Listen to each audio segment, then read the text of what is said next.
Ladies and gentlemen, welcome back to MythVision Podcast. I'm your host, Derek Lambert. In case you're new here, we're going to be exploring, deep diving into a personal life, someone who was once a devout Christian, who was a pastor. We know they were sincere by the simple fact and observation that they went so far into educating themselves on the Word of God and trying to be His vessel, someone that God could work through to help save souls and bring people into the body of Christ. We're going to be going deep into someone's personal reflections on how they went from where they were as believing to where they are now, into questioning and using what I would say critical faculties and doubting the very thing they once held sacred. And without wasting any more time, let's just introduce our guest. I hope you'll subscribe. I saw he had 13.7K subscribers on YouTube. Let's see if we can't put this past 14 today. I mean, while we're on the stream, it will be a miracle if we can see 14,000 subscribers today. And with that being said, Justin from Deconstruction Zone, welcome to MythVision, my friend. Thank you so much for having me, Derek. It's an honor to be here. Thank you. Thank you. I must give a quick shout out to my boy, Mr. Morpheus, in the chat. If you see him, don't get too close. He bites, but he is the one who introduced me to you. And I would not have come across your YouTube channel if it weren't for him saying, man, check this guy out. Look at how he handles call-ins and stuff. And you were really quick and witty. And I was like, hold on, let's see. You started dropping knowledge on the Bible. And I was like, okay, he's not just this guy who's edgy, who's just saying, prove to me your God exists, or prove to me that happened kind of stuff, but more like, okay, let's open our Bibles together. Let's break down the Hebrew word. And I'm like, oh, hold on. Okay, this guy knows his thing or two about the Bible. So I want to go on a journey with you. Are you okay with us taking this path from faith to reason? Absolutely, yeah. All right. So can you tell us a little bit about your background? Like, were you born into a religious household? Were your parents devout? How did you kind of leading up to how you got so involved in the faith? And we'll start picking those things apart. If I jump in, it's not to interrupt. It's to like clarify or even to give more clarification from my own perspective. Absolutely. Well, I mean, you already know TikTok is kind of a mosh pit, so I'm pretty used to getting interrupted while I'm talking. But that being said, I didn't have a very like super religious upbringing. So I was really lucky in that my parents allowed me to explore things and learn things and make decisions for myself. I did have a Catholic education growing up. I went to 12 years of Catholic school. So I feel like I had some foundation in my learning even before I became a Christian. But I kind of became a Christian in my teenage years, like a lot of people do. And my route into Christianity started with my best friend growing up. His family were really into these charismatic churches, you know, the Assemblies of God and the you know, various branches that are similar. And so they started taking me to church with them because I was spending the weekends with them, right? And because I had, you know, all these years of Catholic upbringing, and I kind of already believed that the Bible was true. And I already, like, if you would have asked me, like, do you believe in this God? I would have said, well, yeah, of course. Like, I mean, have you read the Bible? Right. So now that I'm going to these like evangelical churches, and these are people that are very serious, you know, Catholics kind of get a bad name because they're like nominal Christians. Like some people might call them just like Christian by practice, by habit, but not really by heart. But so I'm going to these churches with people that I haven't been to yet. These are like sold out people for Christ, right? How old are you again? I'm 40. No, when this happened, yeah. When this happened, I started going to church with them probably when I was about 14. Okay, so you're a teenager. So I was a teenager. By the time I was about 16, the summer I turned 16, I had started to take it very seriously because I was listening to the preaching. I'm realizing, oh, it's not just good enough to believe. Like because I already believed, right? I grew up in an atmosphere where almost everybody believed. So that's when I said, listen, I have to commit my life to this God. He wants everything. And I was like, well, he can have it. He can have all of it. If this God is real, then it's the most serious thing you could ever think of. Like this is the thing. And so I know exactly. I agree. I agree. That's why I was so upset with my family, often trying to get them to get it. Like, yeah, when are you going to become a nutter like me? When are you going to be obsessed about Jesus like I am? A holy roller, a Bible thumper. When is yeah, it going to happen? Which is why yeah. later when I got into Calvinism, and I don't know if you have any of that, it would be cool to get into, is like, then it made sense to me, like, well, it's not even their own will. It's his that causes that. Anyway. 2 Corinthians 4:4, the God of this world has blinded them to the gospel. What else could they do? Exactly. Sorry, I interrupted. So you're like on fire for Jesus now. Oh yeah, man. So listen, I caught fire for Jesus, and I was attending three different churches a night, because growing up Catholic, I already had a little bit of variance in my teaching, and I was thinking, like, listen, I don't think it's a good idea to just listen to what one denomination is saying. I want to know what everybody's saying. So I'm going to like 3 different Bible studies, 3 different youth groups, and I'm just soaking everything in, and I'm having the time of my life. You know what I mean? It was, for me, I loved every minute of it, because I thought this is the thing that provides, meaning and structure to my life. And, so for me, I didn't, and shocks a lot of people, I didn't have a bad experience in Christianity. Right. I enjoyed my experience in Christianity. Obviously, some of that might be painted by the fact that I'm a white middle-class male in America that Right. has a lot of privileges. But so for me, I was sold out for God. And by the time I was graduating high school, I talked to my father, and I was like, listen, I want to go into ministry, because I had already kind of got drug into ministry, because I was one of the peers in my peer group that took things so seriously. I'm like dragging people to church. I'm dragging my family to church. Like, all my friends are coming to church. I'm like, there are things you need to be here for, guys. They don't just listen to me. And so I kind of got drug into ministry just because I was so actively participating with what was happening. And by the time I was graduating high school, I was like, I think I'm going to go into ministry. And my dad, thank goodness, was intelligent enough.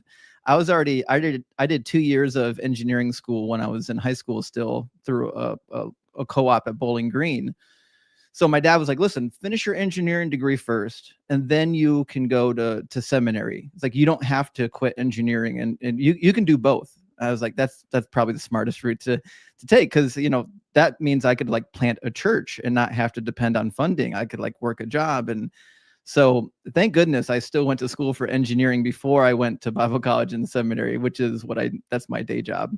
But Wow. It also gives me a foundation in the sciences that is a little bit helpful for determining what That's is rational. probably going to play I was going to say, like, that's going to eventually, I imagine, play a significant role on what down the road, I imagine, how the tools are used in your mind and your observation of reality and the world around us to kind of making you budge in a certain direction. So, okay, you're a Jesus freak. You're devout, sold out for Christ, and your family, you probably are the oddball, kind of like, in a way you're the oddball, but you're also like, your family probably looks at you, I'm just guessing, here I am doing my cold reading, that you're kind of the foundation cornerstone of the family as the Christ follower that everyone looked to and said, that's the man of faith right there. That is the man who's like, we know he is the one of the family that's keeping us together, that we pray together, we stay together, that he's like all about Jesus.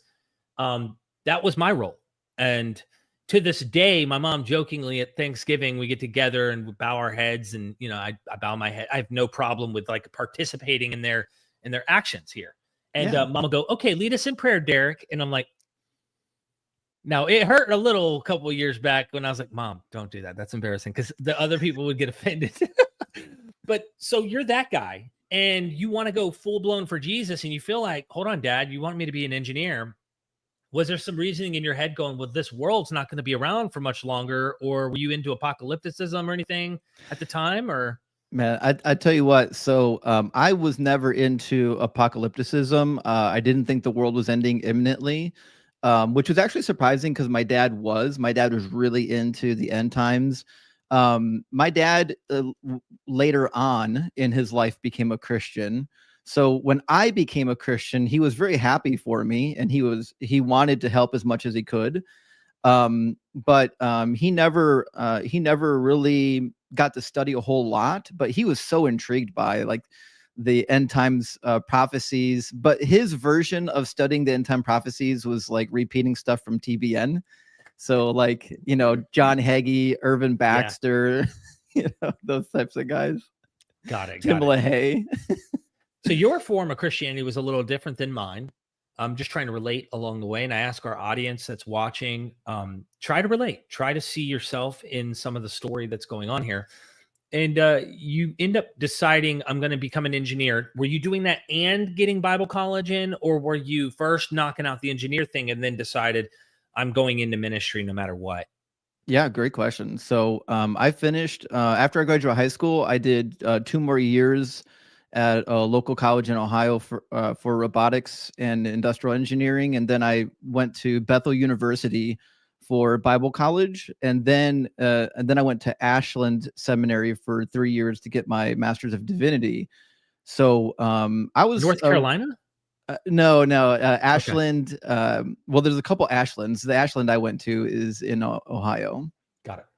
Yeah. Sorry to jump in because I thought we had a Bethel somewhere in North Carolina, but I could be wrong. There's a couple Bethels too. So the Bethel University that I went to is in Indiana, but there's another one in Minnesota, but they're not related. It's just a popular name.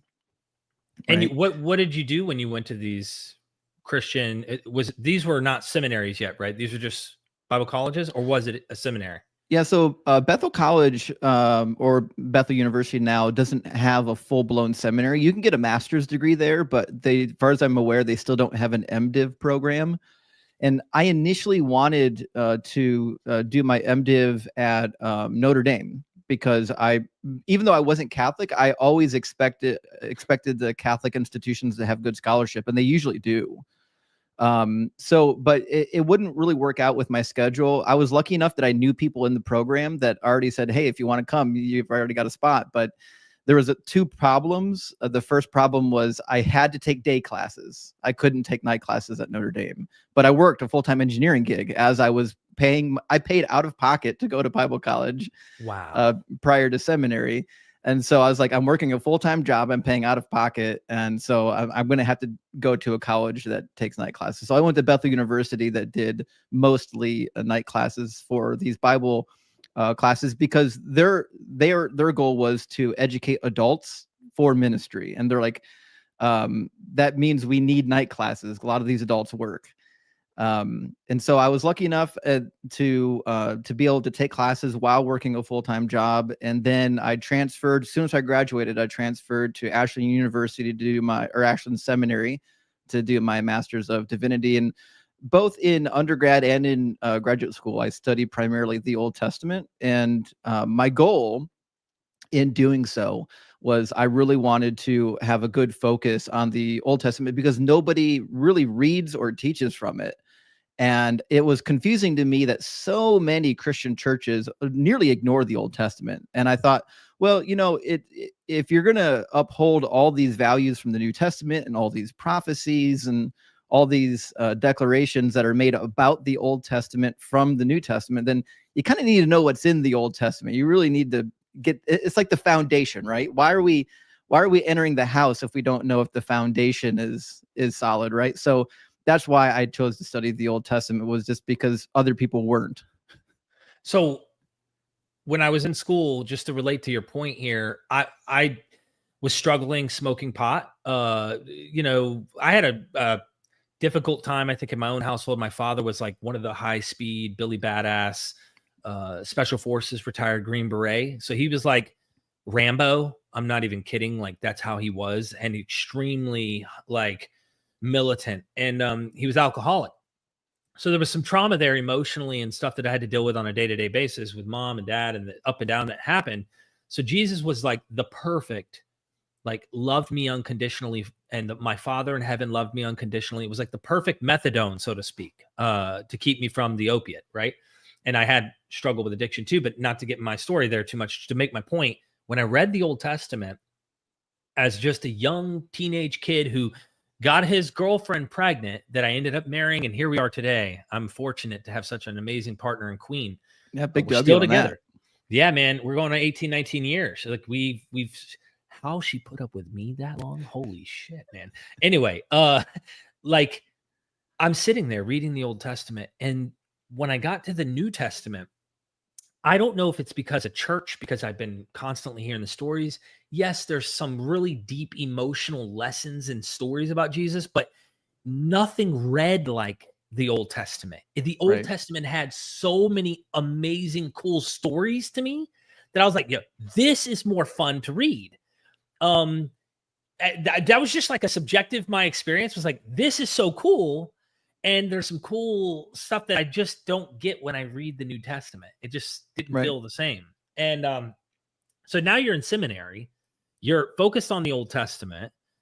I imagine we're going to start getting into some weeds here, but you were Jesus freak, I imagine, almost naively just consuming and believing whatever.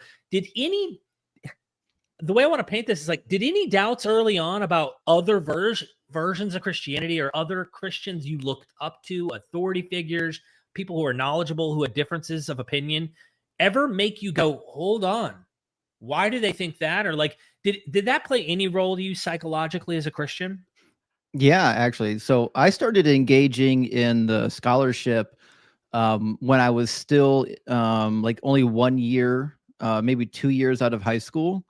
Only because, I already had engineering school basically finished, and I knew I was going to go to Bible college. So I started trying to read books from actual biblical scholars and look at commentaries and things like that. And I ran across a couple people that were, because I was like you were, I was engaging at that age already in apologetics and trying to provide a firm foundation for the reason that I believe, so that I can do what the New Testament says, is always have a testimony on my lips. So I was already, because I was engaging in apologetics, I was already also engaging in some of the apologetic scholarships on both sides. And the one thing that was like a wake up call for me, it was the summer I turned 22-ish, was I had already read a book by Bart Ehrman, Misquoting Jesus, that pointed out a pretty good contradiction between Mark 2:26 when it talks about Abiathar, the high priest. And then, of course, later on, Matthew scrubs that. Matthew's like, oops, sorry, Mark, we got to fix that because it just wasn't true. If you go to 2 Samuel, that's not the right priest. It was Ahimelech. And there's various excuses for why Mark didn't actually make a mistake, but none of them are really good excuses. And that got me thinking, like, if there is a solution for this, I should find out what it is, and I should address the other contradictions too, because there's a lot of alleged contradictions. Yeah. And so I went that whole summer, like you go online and there's like the list of 200 Bible contradictions. And I went through like all 200 Bible contradictions that summer. And I was like, how many of these can I debunk? Right. But in my process of doing so, I discovered that there actually were issues. There actually were contradictions. And there were some contradictions also that were just a result of scribal errors or manuscript corruptions. And this got me down a long road, which started my deconstruction journey, which is like, okay, how trustworthy are the manuscripts really? Because what I would expect, for example, if there's a manuscript that fixes, the issue of, for example, like the death of Josiah happening in two different places, we don't have that manuscript, which means we are lacking a vital manuscript for us to say that the Bible is inerrant. So this doctrine of inerrancy now is on my mind, because I'm thinking, how can we say that the Bible is inerrant when we know for a fact that, one, we don't have preserved manuscripts, and two, the manuscripts that we do have problems, they have errors. Right. And there are words that aren't even real words, like Psalm 22:16, when it talks about being pierced. that the word dakar does not show up in the text in Hebrew. That's the word to be pierced. The word that we actually have in the text is not the word for piercing. And every translation of that text is amending that word to another word that they think was the original word intended by the author, because the word that's actually in the text isn't a real Hebrew word. Right. There's okay. So inerrancy. You're a Christian. I'm following your story. You're a Christian. You came across Bart Ehrman. Are you in seminary or in Bible college at this point? Can you remember chronologically where you're at? Yeah, actually. So I started reading Bart Ehrman, I would say just a couple months before I started Bible college, because I was really intrigued by the atheist take on the manuscripts and inerrancy and different things like that. And I thought, well, if I'm going to be in apologetics, I'm going to be in ministry. Like, these are people that are in the arena that need addressed. I have to know what they're saying. And it turns out what they're saying is actually really good. They're saying things that are true and pretty hard to refute. How did you man, this is like trying to read your mind or have you remember exactly what you were thinking at the time, but like, how did you accept what they're saying without like fighting it? Because like for me, I was listening to William Lane Craig, Ravi Zacharias, these apologist types. I mean, there's others too. The mathematician, John Lennox. I met him in person. I met Frank Turek in person at conferences. I've gone to these apologetic conferences back in the day. I was going to Bible college like you. I didn't go to seminary. This was one of those colleges too that had night classes for mom and pops that were working jobs and wanted to get into the ministry. I was part of that. They even changed their name to sound more sophisticated. It was Carolina Bible College, and they changed it to Carolina College of Biblical Studies. Oh, anyway, snap. That is sophisticated. But like, I wrestled with this stuff. Sorry. Go ahead. Go ahead. Also, if you know anything about titles in theology, the longer the title, the more sophisticated it is. If you've ever seen like a paper submitted to the SBL, it's like 3 lines just to get the title out. You gotta be smart, man. But when I'd hear Bart, or better yet, I didn't even really listen to Bart back in those days. I only saw the debates with Richard Dawkins, like these typical kind of the new atheist group crowd that go out and critique and argue with these Christians. And they weren't making biblical arguments. You could tell they didn't know Bible like I knew Bible, okay, which gave me the upper hand in my defense of why I thought my faith was more intact. That these guys really aren't reading the Bible. They don't know the Bible. Which is why I think that MythVision is a very big threat for a lot of fundamentalists, because we're not only knowing the Bible, we're dissecting it. We're going as far and as deep as your most sacred leaders in your own religious material, except we don't have to make excuses when we see something. Right. So how did you hurdle this or come to accept that and yet hold on to your faith? I don't understand how you did that. I was the fundamentalist who had to somehow block out this stuff and could not accept the data at first, at least. Well, this is where I thought it was kind of helpful that I had an upbringing in the Catholic background, even though I was never a Catholic, because the Catholics don't really hold to a really firm idea of like every single word in the Bible is inerrant and preserved, but that doesn't necessarily mean that the Jesus character was fake or that he wasn't the Messiah. It's more earthy. Like the Bible is, it was produced with a partnership between man and God. And, because men are imperfect, obviously the Bible is going to be slightly imperfect, but that's why we also have to balance the teachings of the Bible with, the teachings of the early church fathers and, revelation from the Pope and, every so on and so forth. So I was already willing to accept it. Like, it could be true that there are some errors in the Bible, but as long as they're not like critical errors, if these are scribal errors or minor contradictions, it doesn't mean that Jesus wasn't the Messiah. So I was able to take some of these and kind of push them aside and say, yes, these problems seem to actually exist. But does it mean that everything's made up? No, of course not. But there's bigger problems. There are bigger fish to fry. Exactly. I'm just showing your YouTube. Subscribe at the end. I'm updating this. Let's see how many subscribers we can get. Justin, go support this guy. He's doing great work, and he's just trying to bring critical thinking like we do here at MythVision. All right. So Yeah, thanks you. you, Appreciate it. oh, of course. By the end, we're going to check out, we're going to see what we're cooking here in terms of subscribers. You had an outlet. I only knew fundamentalist forms of Christianity. My dad was Right. Catholic, but it was not like he did not. I think he went to church twice in all my life, and it was for weddings. That's the kind of Catholic. And maybe we did go to mass when we visited Cooperstown, New York, where my grandparents are from. My dad's from New York, and we went to mass a couple times and watched this strange guy dressed in a white robe do some weird movement and then throw a cookie in someone's mouth. Like, I literally, as a Christian kid, was like, what is this? That was an odd form of Christianity for me. I was like, where's our Bible? Where's the music? Hallelujah. You know, we're from the South. But you're able to negotiate that and keep your faith. So technically you had a sophisticated form of faith where you were like, hey, okay, I got to accept the facts. It's not perfect, at least not in the form we have it. And then were you like reconciling, saying, well, we don't have the original, but in the original, these were authorized inerrant autographs. We just somehow along the way made a few mistakes and lost some of this. How did you think through this? Yeah, so and that was definitely a view that I held on for a little while, and even conservatives will say this. Like, so people don't realize, like, uber conservatives like John MacArthur, even John MacArthur would say, yeah, the Bible's not inerrant in what we have. It's inerrant in the original autographs. But I didn't find that to be a compelling argument after a while, because you're making a claim about something we don't have and can't inspect. And so to me, I understand, like, I accepted that for a while, but eventually I had to get rid of that, because I was like, that's not a sound thing.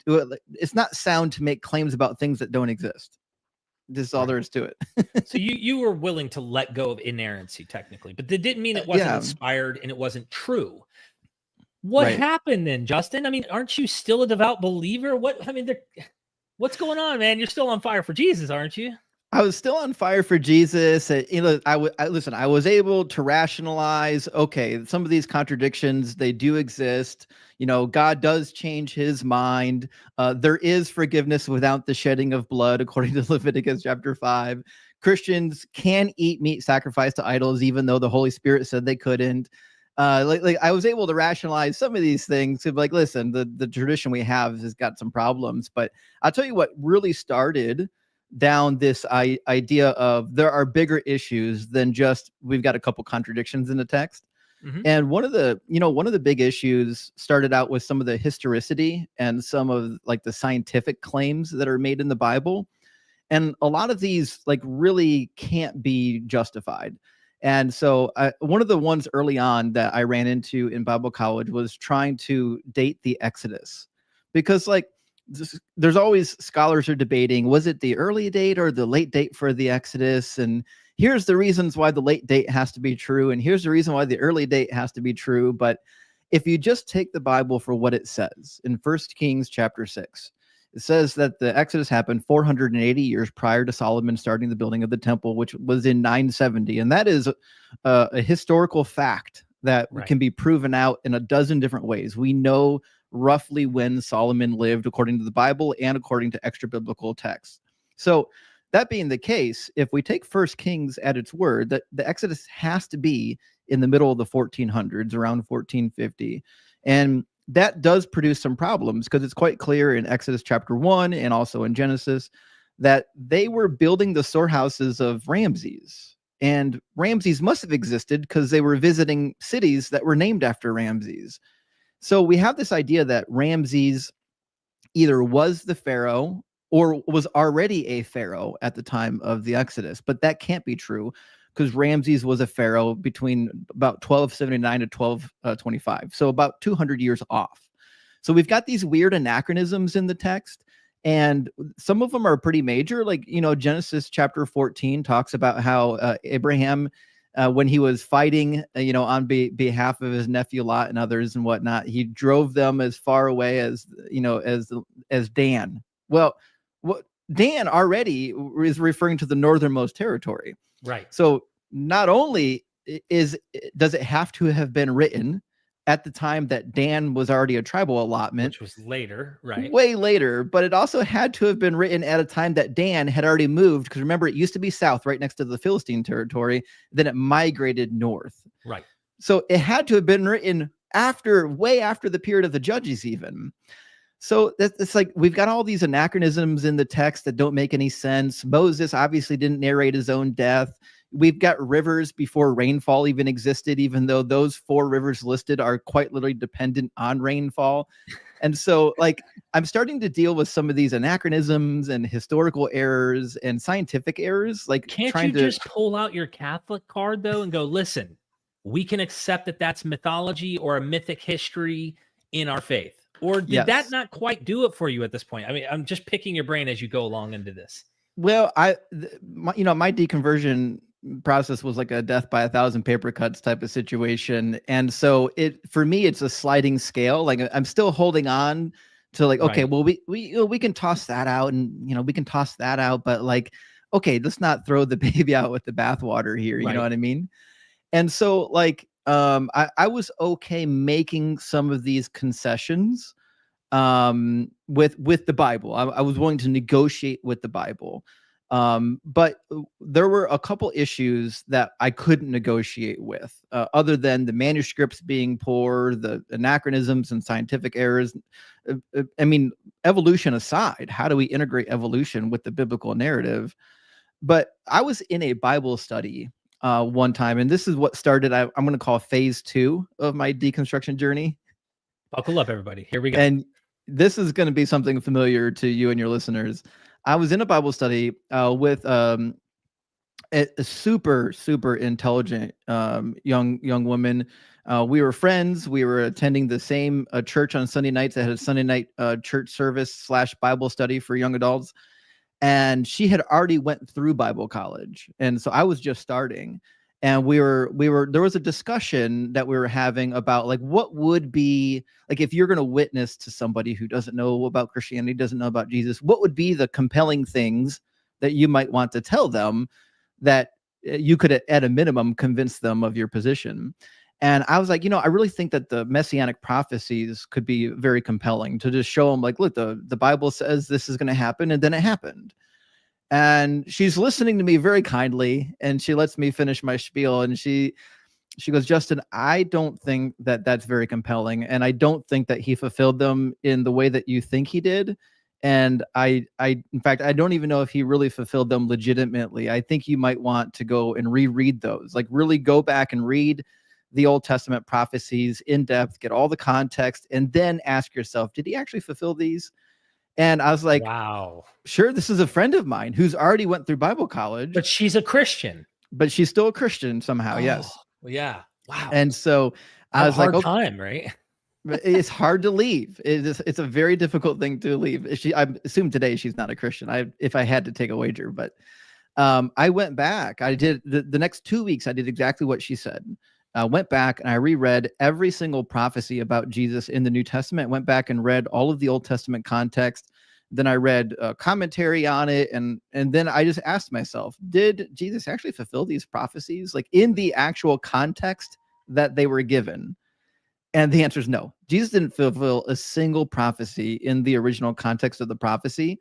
And even the ones that maybe are, we'll say, kind of close, like they're super generic, like Isaiah 40 talking about, the forerunner, John the Baptist theoretically coming before the Messiah. That's such a generic passage that it doesn't say anything about a Messiah. It doesn't say anything really about a forerunner, similar to the beginning of Malachi. He gets associated with the messenger from Malachi. So like even the ones that we might say, well, surely it was fulfilled, but like the prophecy is so generic, anybody could have done it.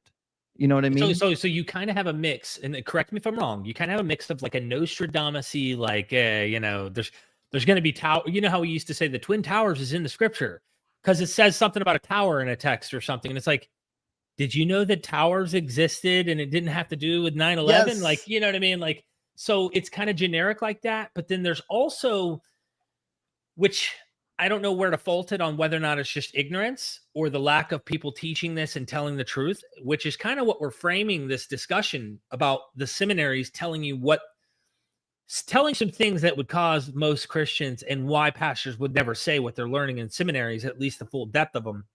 They act like, well, we sifted through that.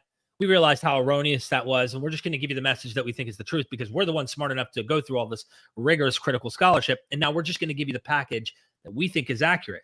To me, it never dawned on me as a Christian, and I'm curious to know that this is what you went through at this time, was that these authors later, just like they went to the land of Dan or something, it's after the fact, are just looking back and retrospectively trying to tie Jesus to these vague or even somewhat potentially similar ideas. Virgin birth or birth. Let's find a birth where a divine like portent or mention is happening and we'll tie Jesus to that.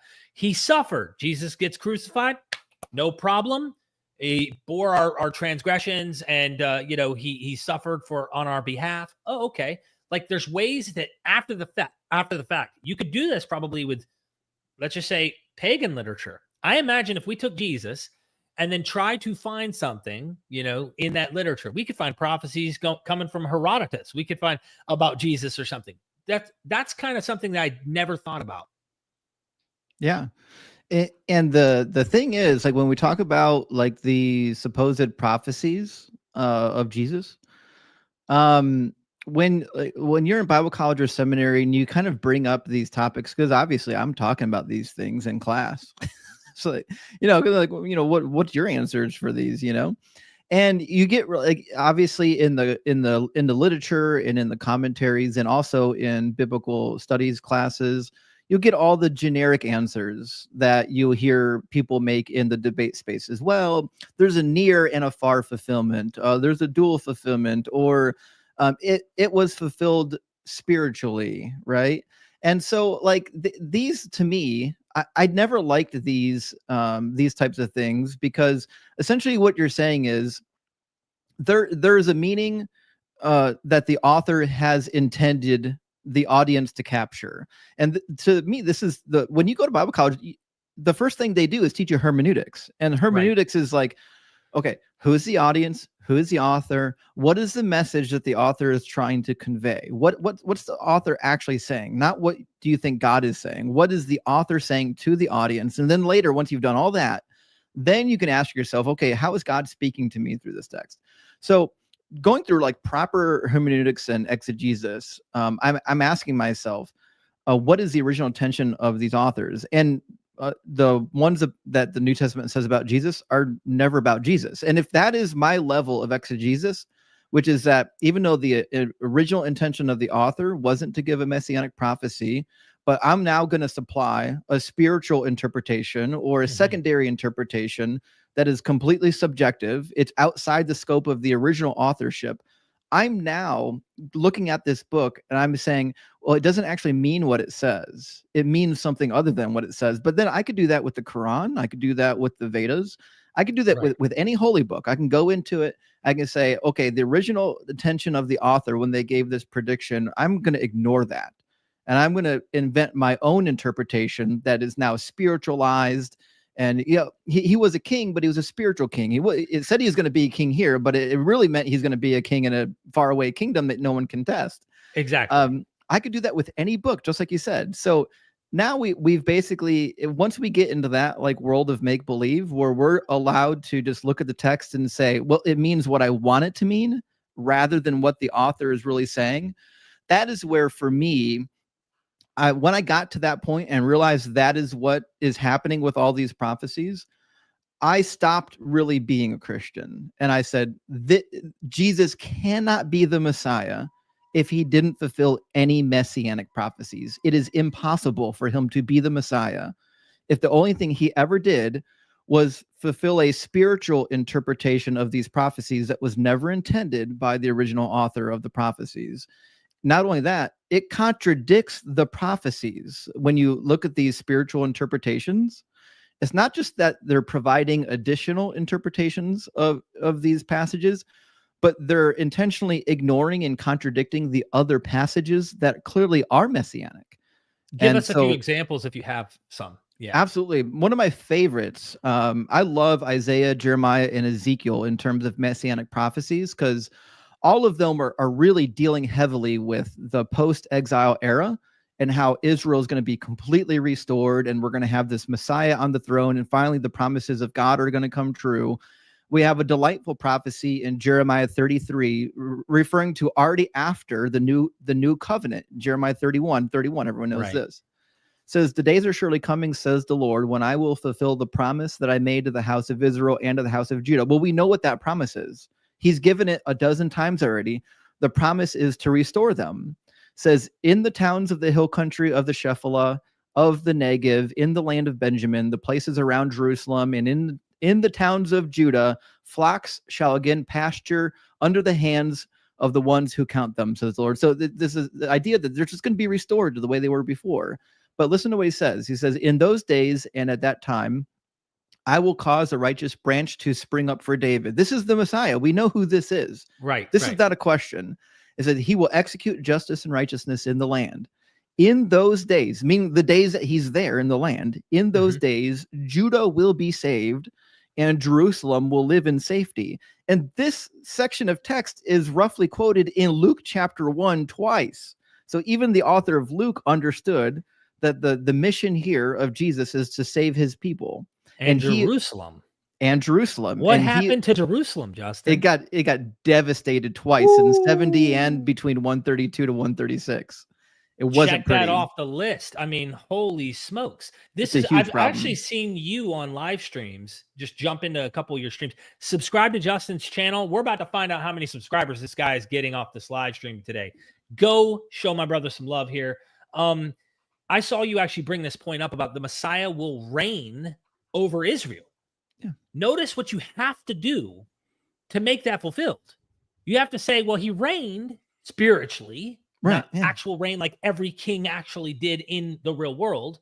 And Israel is no longer Israel anymore. You could just make Israel anyone who believes in my guy that is filled by this invisible pneuma.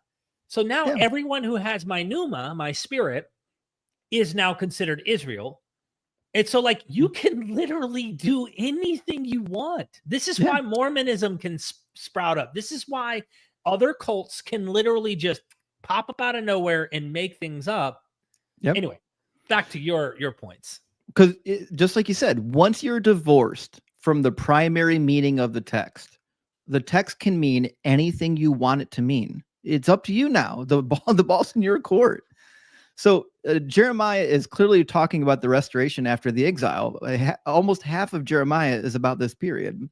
And it says, for thus saith the Lord, verse 17, thus saith the Lord, David shall never lack a man to sit on the throne of the house of Israel, and the Levitical priests shall never lack a man in my presence to offer burnt offerings, to make grain offerings, and to make sacrifices for all time. Well, these are very specific predictions. He's literally saying that the sacrifices according to the law of Moses they're going to be going on. They're going to be going on forever. And there's going to be under the hands of the Levites. And this is also repeated in Isaiah chapter 66, which people don't read all of Isaiah. They stop at 53. But if you read all of Isaiah, Isaiah talks about this restoration period where there's a new heaven and a new earth. And guess what? It includes the Levites. So if you go down to Isaiah 66:21, he says, I will also take some of them as priests and Levites, says the Lord.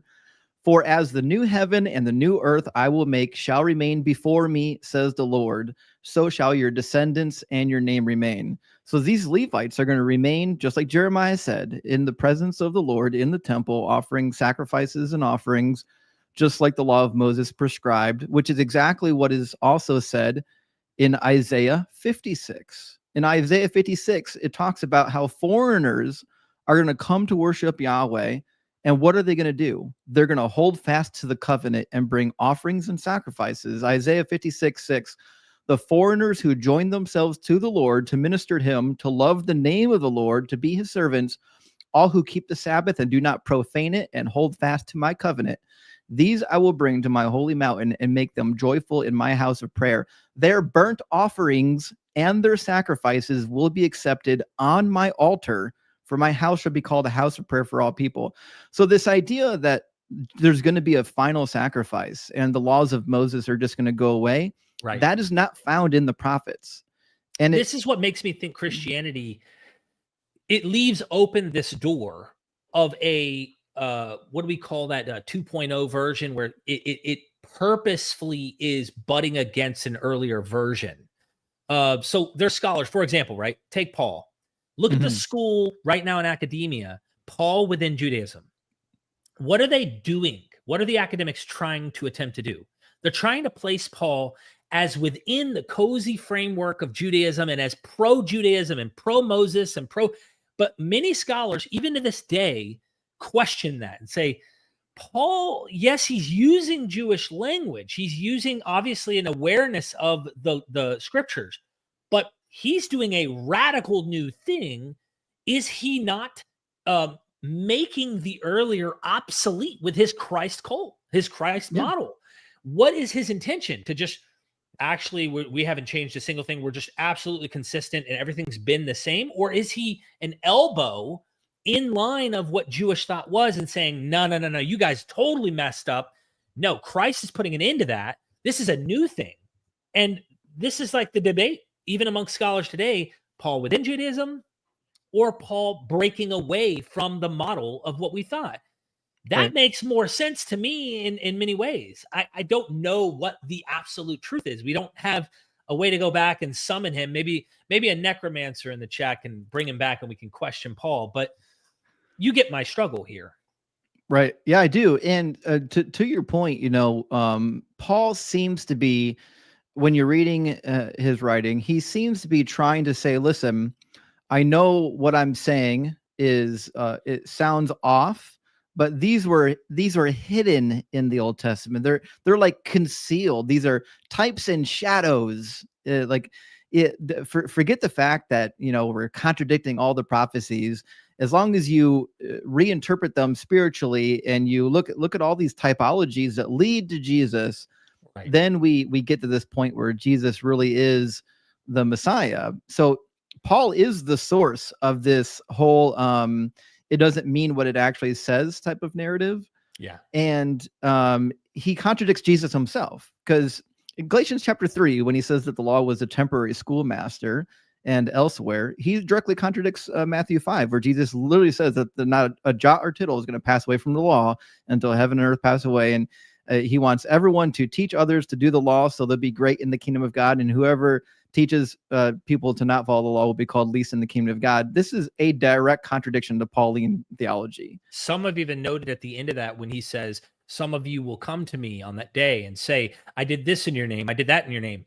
Paul. Right. And I will say, depart from me, you workers of lawlessness, which iniquity, lawlessness.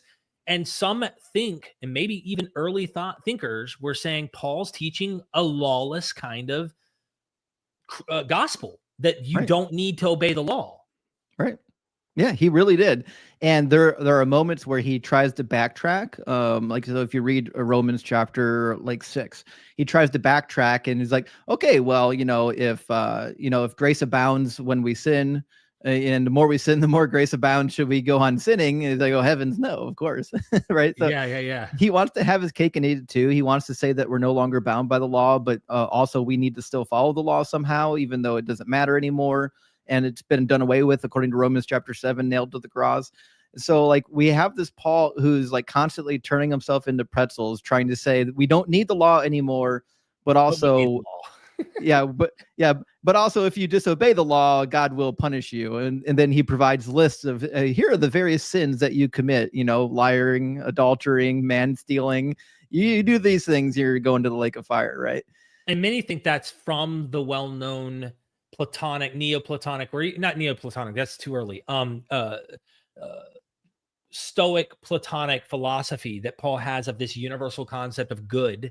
And Plato had this as well. Not Plato, but Plato did, but Philo of Alexandria had this. Josephus kind of hints at this. So there's this universal law, which means he's gravitating toward a Hellenistic model over his own Mosaic law. He's much more Hellenistic than people even realize. I agree. Which should raise some red flags as well. Yeah, in the New Testament, Jesus is a Judaizer, and Paul is a Hellenized Jew that doesn't know he's Hellenized. So that's my take on that. I agree with you there. And he doesn't really know his Old Testament, which is why he ignores the clear prophecies about the Messiah. And so another one, Ezekiel 37. in verse 24. It says, my servant David shall be king over them. They will have one shepherd. They will follow my ordinances and be careful to observe my statutes. Well, what are those ordinances? What are those statutes? Guess what? That's the law of Moses. So the minute Paul says we're not following these laws anymore, he's telling you he hasn't read the Old Testament.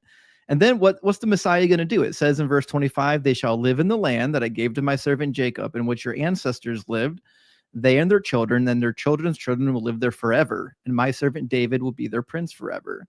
And so these are very clear messianic prophecies that the New Testament doesn't want to touch.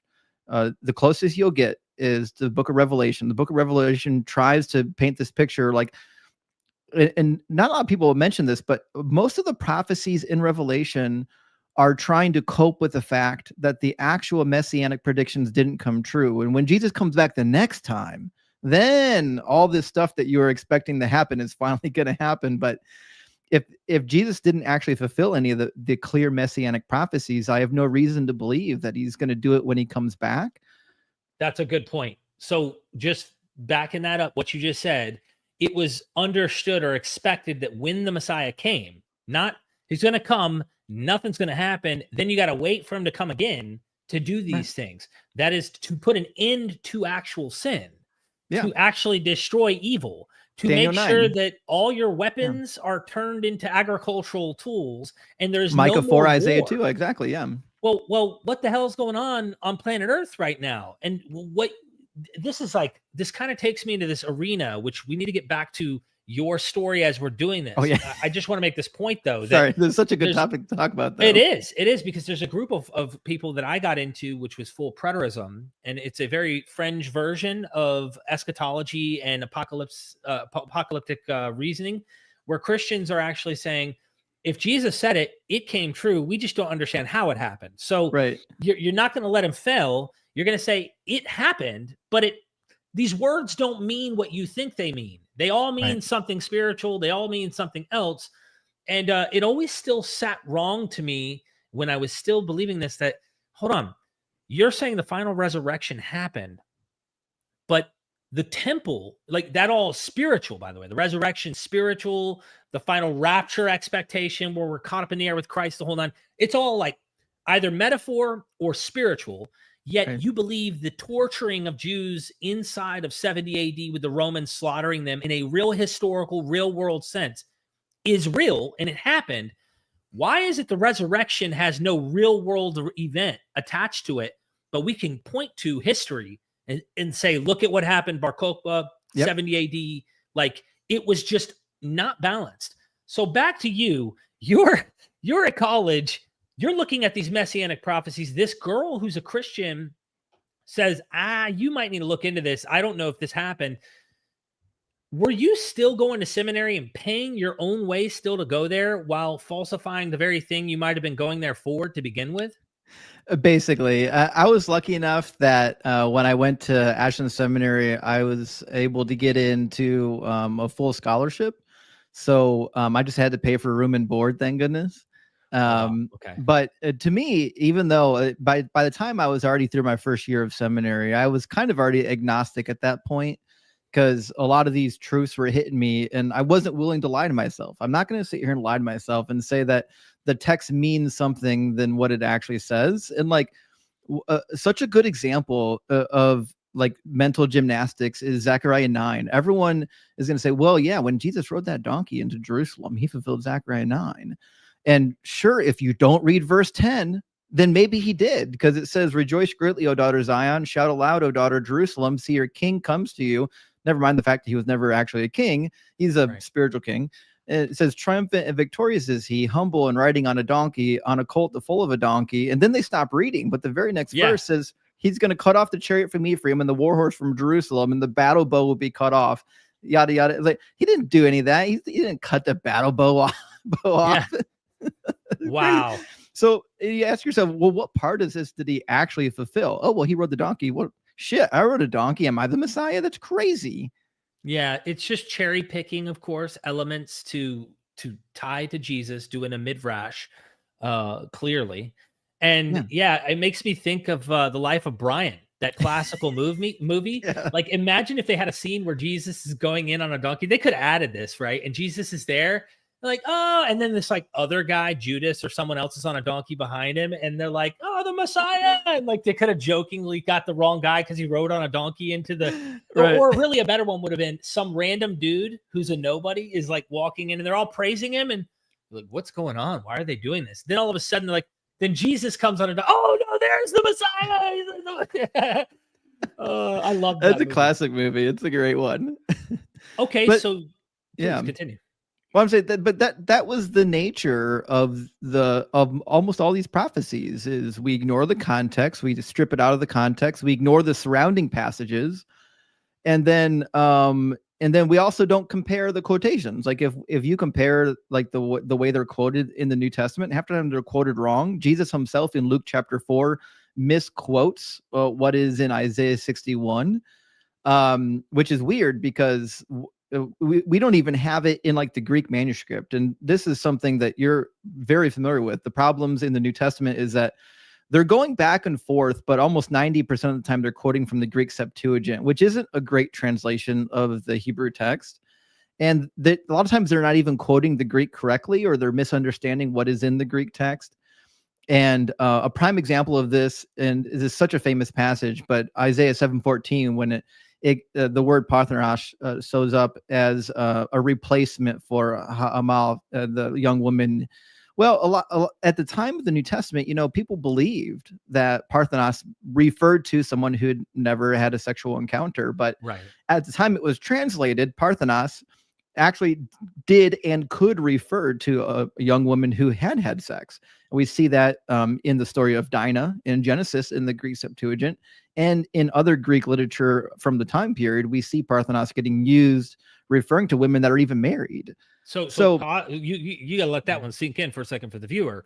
You're saying in Genesis there is an example in the Septuagint, the same Bible that is translated in Greek, where Alma is used for a woman who's already had sex, who may be young, because of course in this time, as soon as you're a puberty, you're probably able to start having kids, and that they started doing that. But then there's also other places where they're married, already active sexually, and the word Alma is used. So technically, and I think this has been noted in my recent prophecy video where James White and Michael Brown and others have hinted, hey, Christians, stop trying to twist this word to only mean virgin. There's another word for that in Hebrew that exclusively means that. Right. Anyway. Yeah. So the Bethula in Hebrew is the word you want. We're referring to someone who is definitively a virgin. Alma is just generically a young woman. And right. At the time that the Greek Septuagint was being translated, at least the book of Isaiah, Parthenos could have been a cognate for Alma. It could refer to just a young woman. And a lot of times it did. And we find that in the Greek literature. But by the time the first century rolled around, the definition of words, they take on new meanings sometimes, or they transform slightly. Like, so a classic example of this everyone knows is there used to be a time period when someone called you gay, it was not an insult. They were saying that you're happy. Right. So the word Parthenos takes on a slightly different tone in the time of Matthew than it did when Isaiah was first translated from the Septuagint. And Matthew is now reading this and saying, this is a woman who's never had sex. This is a miraculous birth. Right. But there's no reason to believe that was actually indicated in the original text. And it certainly wasn't indicated in the original Hebrew, not even in the slightest. The word hara in Hebrew, referring to the young woman, is an adjective. She is already pregnant. And so there's no reason to believe that this is a prophecy about a Messiah whatsoever. But you've already, and everyone else has already covered Isaiah 7 so much, I don't want to beat that horse to death. It's good. No, it's good though that what you're covering. I think that's important. And again, as you say, the growing ideas of thought, include like the philosophy of the day, even during the time the Gospels are being written, there's like a growing sensitivity that when a divine birth, for those who don't know, this is why I love doing comparative mythology, and my Christian friends will get upset, but they don't get when I'm looking at categories or how to categorize a genre. When I'll paint it this way, when I see Magi appear at Horus's birth, right. Magi appear at Persian king's birth, Magi appear at Alexander the Great's birth, literally like stars in the sky as omens, and gods impregnating mortal women. And then you find this growing sensitivity around this period. Plutarch talks about it, where the mortal husband of the woman refrains from sexual activity with her. Like, this is beyond the Gospels. This is not just New Testament. New Testament is doing exactly what the others are doing. Those are red flags to me, Justin, that we're dealing with a common trope that everyone is dealing with. And why is it a problem when I say it walks like a duck, talks like a duck, quacks like a duck, smells like a duck? This is also within legendary material. It's a legend like the rest. I get the equivocation fallacy, and then I throw back special pleading. Yeah.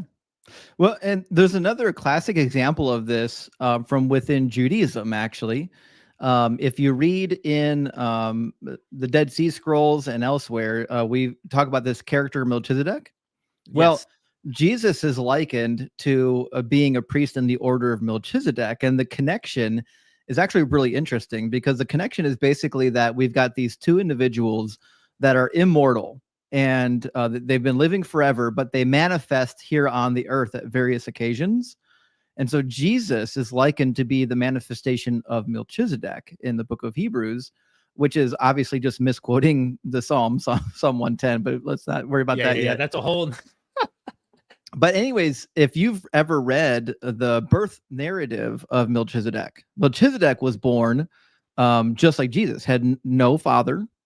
It was one of the siblings of Noah was married to the mother of Melchizedek, and he was serving as a priest. And so during his time of serving as a priest, he's not copulating with his wife, and she becomes pregnant.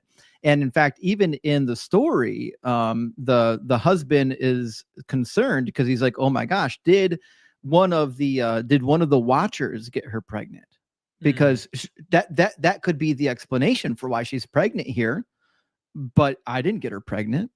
So we've got this divine birth of Melchizedek that shows up that is eerily similar to the divine birth of Jesus. And then, the story is wild. So the wife actually dies giving birth, and Melchizedek births himself out of the womb, and he can already like stand up and talk, full sentences when he comes out. Now that's true. That happened. Oh, I'm sure it did. We know that happened. Yes, that absolutely happened. Absolutely. No, that's funny. It's interesting. We have him tied to Jesus in Hebrews, right? The book of Hebrews. So he's an important figure. He is this kind of divine-ish figure, but doesn't he get equated with Jesus after the order of Melchizedek? So it's a priesthood. It's this hidden priesthood that's kind of a secretive, divine, celestial priesthood, if you will, that Jesus comes from. And it makes me think of Enoch as well, where you have these, like, again, a whole nother realm. How do you falsify stuff like that at this point? Right. Yeah, I agree. These are unfalsifiable claims. And for the story of Melchizedek's birth, you guys might want to look up the Book of the Secrets of Enoch. That's where you'll find the story of his birth. But so anyways, like to the point that you've made, there are clear parallels between the gospel stories and even in like the book of Hebrews and other mythological texts that we have. And so when you're reading the New Testament and you're acquainted with the other mythological texts, like if you just read through some of the Jewish pseudepigrapha, you'll come to realize, oh, right, yes, this is a genre of text. This is a mythology that somebody is selling to you. And this is, you know Dr. Josh Bowen already, and this is one of the things that he and I talked about a little bit, which is we had the same situation with the Old Testament, because I studied the Old Testament, which means I had to acquaint myself with all the ancient Near Eastern mythologies. And so when I'm reading the ancient Near Eastern mythologies, I'm looking at these and I said, oh, yeah, the Bible is clearly writing something either to polemicize against these ancient Near Eastern mythologies, or they're borrowing from it. But the long and short of it is, I know what genre of text is. I've seen this genre. This genre is ancient mythology. This is not true stuff. And not literal history. Right. One of the biggest tells of this that I don't hear people talking about often enough, but in the book of Genesis, the parts that are most clearly mythology, all of the characters just happen to have names that coincide with their role in the story. And if you know anything about ancient mythologies, people's names are given to coincide with their role in the story to help you orally transmit it and remember everything during the process of oral transmission. It's a fabrication. It's not a But it's also, coincidence. Justin, I think this is a point that we need to emphasize too. I feel, at least I feel obligated. I love these stories. They're great. Like I just don't think that fundamentalists deserve to monopolize them, and they are the ones that have the only meaning and the correct one, and we should all just bow down to their literalist historical. You have to ignore so many tools that you and I have learned over the years about recognizing the tropes, recognizing the genre, and seeing how that works. What you do is you get the C.S. Lewis mantra. Well, this is the true myth. What does that even mean at this point when you say it's the true myth? It literally happened, and but you're going to say these others didn't literally happen. This is why I combat it, because if we can at least be accurate with the data and then draw your conclusions, have faith, believe something. I am not against that. That is my goal, is to accurately treat and understand this material. And I think I'm doing the Bible a much better service by being accurate with the Bible instead of being someone as a pushover to your feelings, to going to your feelings. And I'm not here to try and offend you, but if you're weaponizing this stuff, I feel a little bit like it's kind of bullying. I feel like I have to fight back. So your point about the ancient Near Eastern stuff, you can also see that all over, not just the ancient Near East. You see it in Greek mythology, and it's so prevalent. And that's why I like to highlight this stuff. What else in Genesis that raised red flags to you? I mean, is there any examples you'd like to get into? Well, there's a lot of stuff actually from Genesis that raised red flags because it's such a troubling book. And I'm kind of tickled every time I read it because I find new anachronisms that I didn't find before. And one of my favorites that doesn't get brought up enough is remember when Jacob and Esau meet and they have this this touching moment where it says that, they fell upon each other's necks and they embraced each other. Yeah. But it's really interesting because after that experience, what happens? Well, Jacob settles in the land and his brother Esau goes back and resettles, or, he goes back and dwells in Seir, the land of Edom, where he already lived. And so you're like, okay, cool. But then you get down further, I think in chapter 36, and we pick up at a weird part in the story where Jacob and Esau are living together in the land. And then their flocks are too large that they can't live in the land together. And then Esau packs up, and then goes to Seir and then dwells in Seir. Like, wait a minute. He's already living there. When did he start? When did he move back? Like, this is insane. The storyline can't add up. And when you're reading the storyline of Genesis, we keep finding timeline issues and plot holes that don't make any sense. Or silly stuff like Abraham goes to Egypt, to Pharaoh, tricks him and says, "This is my sister," when it's his wife. I know. Then this is what really does it for me, right? It's like, oh, snap. Which that's a whole nother thing about the sexual stuff you and I were talking about on the phone pertaining to Greek mythology that I'd like to bring up after this. But then the same exact Pharaoh is Pharaoh when Isaac, his son, takes his wife to Egypt later in this, like the next descendant, brings his wife and tricks the very exact same Pharaoh by saying, "This is my sister." And the Pharaoh falls for this, like what is going on that the dad tells the Pharaoh that it's his sister when it's his wife, and then now his son is doing the same thing to the same Pharaoh. Yeah, it's just odd. That clearly didn't happen. It's pretty wild too. So the almost taking of the wife triplet in the book of Genesis is a wild situation because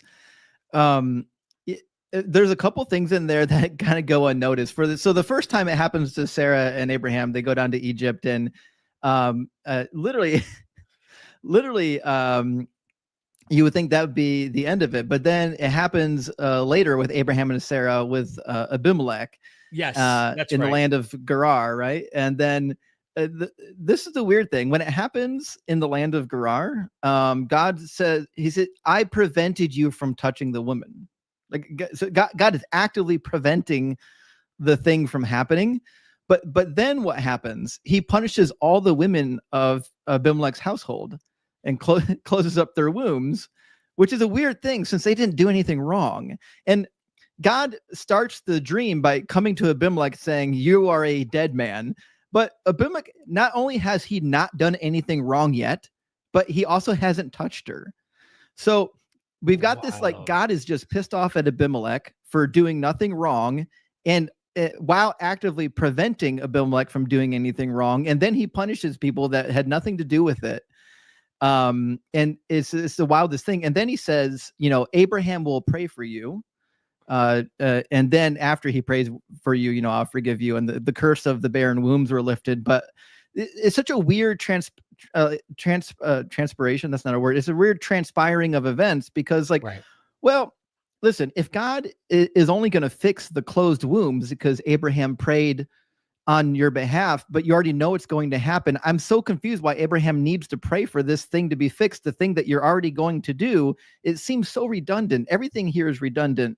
And then the same damn thing happens to Isaac. Exactly. What are we doing? There's so many things just to highlight the whole, the sexual issue that makes me also recognize the kind of genre category we're dealing with here.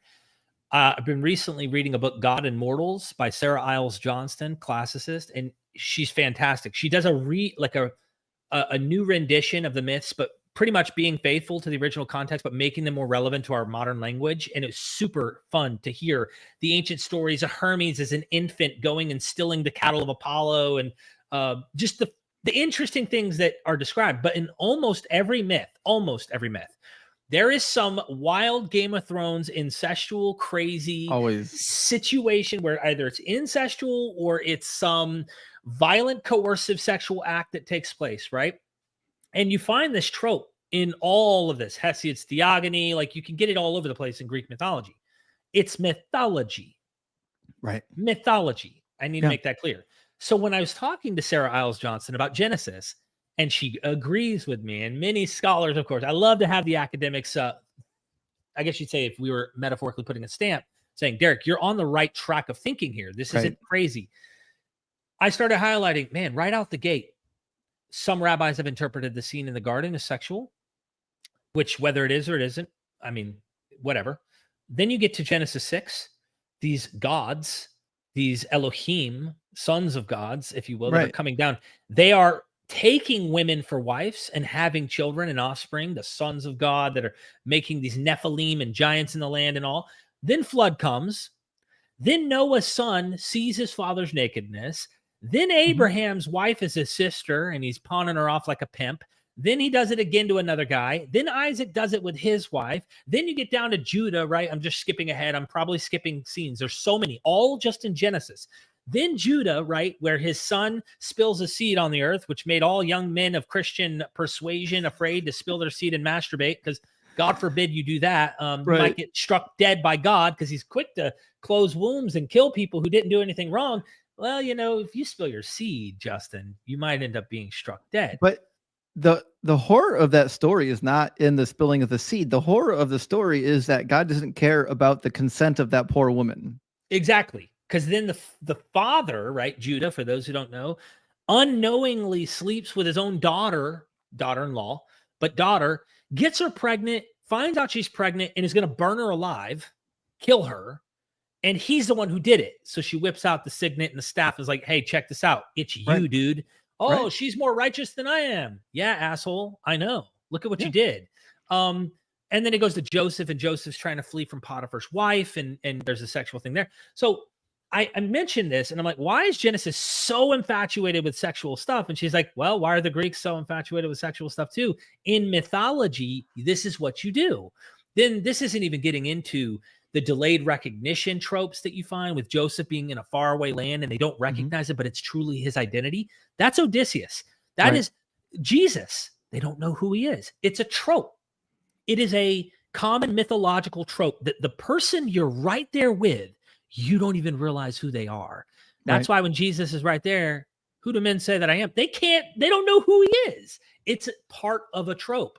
This is not literal history. And so, well, that's the Greek influence. Right. And you know all about the Greek influence. You know, the Greek influence is always about the hidden gnosis, you know, it's that deeper meaning. You can't just listen, you can't just read a text and think that it means what it says. There is a hidden message from God, and you're really enlightened once you've figured out what that hidden message is. I agree. And to your point too, Genesis is clearly fabricating some of these sexual unions as a way to impugn entire people groups that were the enemies of Israel, Exactly. in order to justify why is it that we're just coming in, we're able to wholesale slaughter these people. Oh, well, because they were cursed people, because obviously when Lot slept with his two daughters and the offspring were the Ammonites and the Moabites, the bloodline was ruined. They were corrupt. We had I no forgot choice. the Lot one. That one's a wild one too. His own daughters, right? Yeah. Oh man. Okay, so you're in seminary, you're agnostic now. What happens to Justin? What do you do now that you know all of this stuff? You've got too much that you can't undo. You can't put the genie back into the bottle. Right. Yeah. So, you know, I was agnostic for a period of years there, because I was kind of the opinion, well, listen, it might be true that Christianity simply is false. But that doesn't necessarily mean that there's no God. Right. And so and part of my thinking at this time period was like, I would like to explore the concept of God itself without worrying about what the Bible says. And so I did, you know. And I started to dig deeper into the sciences, and I read a little bit of like the philosophy of God from the ancient philosophers. And I was trying to, is there a way to rationalize or justify a belief in a God? And I couldn't come up with any good reasons why it would be rational to believe in a God. And every time I read or studied something, I kept finding things that were contradictory to a God existing. And I think other than the genetic evidence demonstrating that we are a common ancestors with the great apes, we share blood. We've a huge portion of our endogenous retroviruses we share with the great apes only show up between us and the apes. It shows up nowhere in the animal or plant kingdom. Nowhere. Doesn't show up. So like we have really good genetic evidence demonstrating that we came from a common ancestor with great apes, which means I have no reason to believe that mankind was created special. We are obviously just a product of evolution. So if there is a God, it must be closer to a deistic God that kicked things into motion and isn't really in control of everything. He's just kind of letting things play out. And but if this is the only God that I can rationalize, that would make sense, because it can't be a God that created things intentionally, because like even the fine tuning argument, people use the fine tuning argument that there must be a God, but it's weird to me that you would say there's this God that loved people, or, you know, wanted a relationship with people. He fine tuned the universe for life, but then he shit the bed when he made the earth. The earth executes 100,000 people a year through natural disasters randomly. That's no logical, you know, God would create the earth and just be like, yeah, and then randomly 100,000 people a year are going to get brutally executed just because. That's not consistent. So if you hold this belief of a God still, it can't be a God that is all loving or all good or really cares about us. And even if that God does exist, we have no reason to believe that he put a soul in us and that we're going to live on forever. That's just wishful thinking. So, and then like we have other problems. Like if we do have souls, where are they going when we die? They have to go somewhere. Where is the somewhere? Because our whole galaxy is going to be destroyed in a couple billion years when we collide with the Andromeda galaxy. So clearly our souls aren't going to be living here in this galaxy. They have to be living somewhere else mystical that nobody can see, nobody can touch, nobody can determine where it is. And so at some point, this idea of God and an afterlife, it just stops making sense. And you're like, listen, what we're witnessing here is much more consistent with the idea of materialism, where what we have here is what there is. The reason why Earth is chaotic is because we're a product of chaos, and everything here will die in a fit of chaos. Everything we see around us will one day not exist.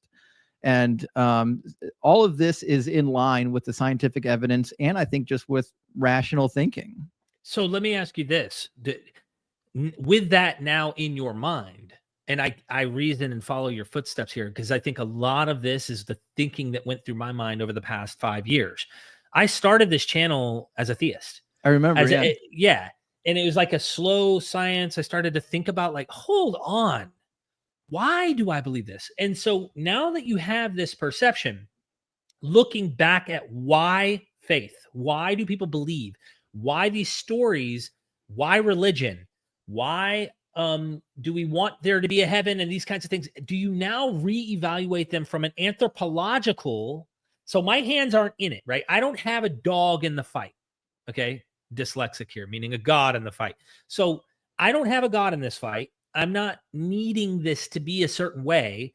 It just, I'm trying to be as factual and observe this and go, why do humans have this? Why do we think this way about the world around us?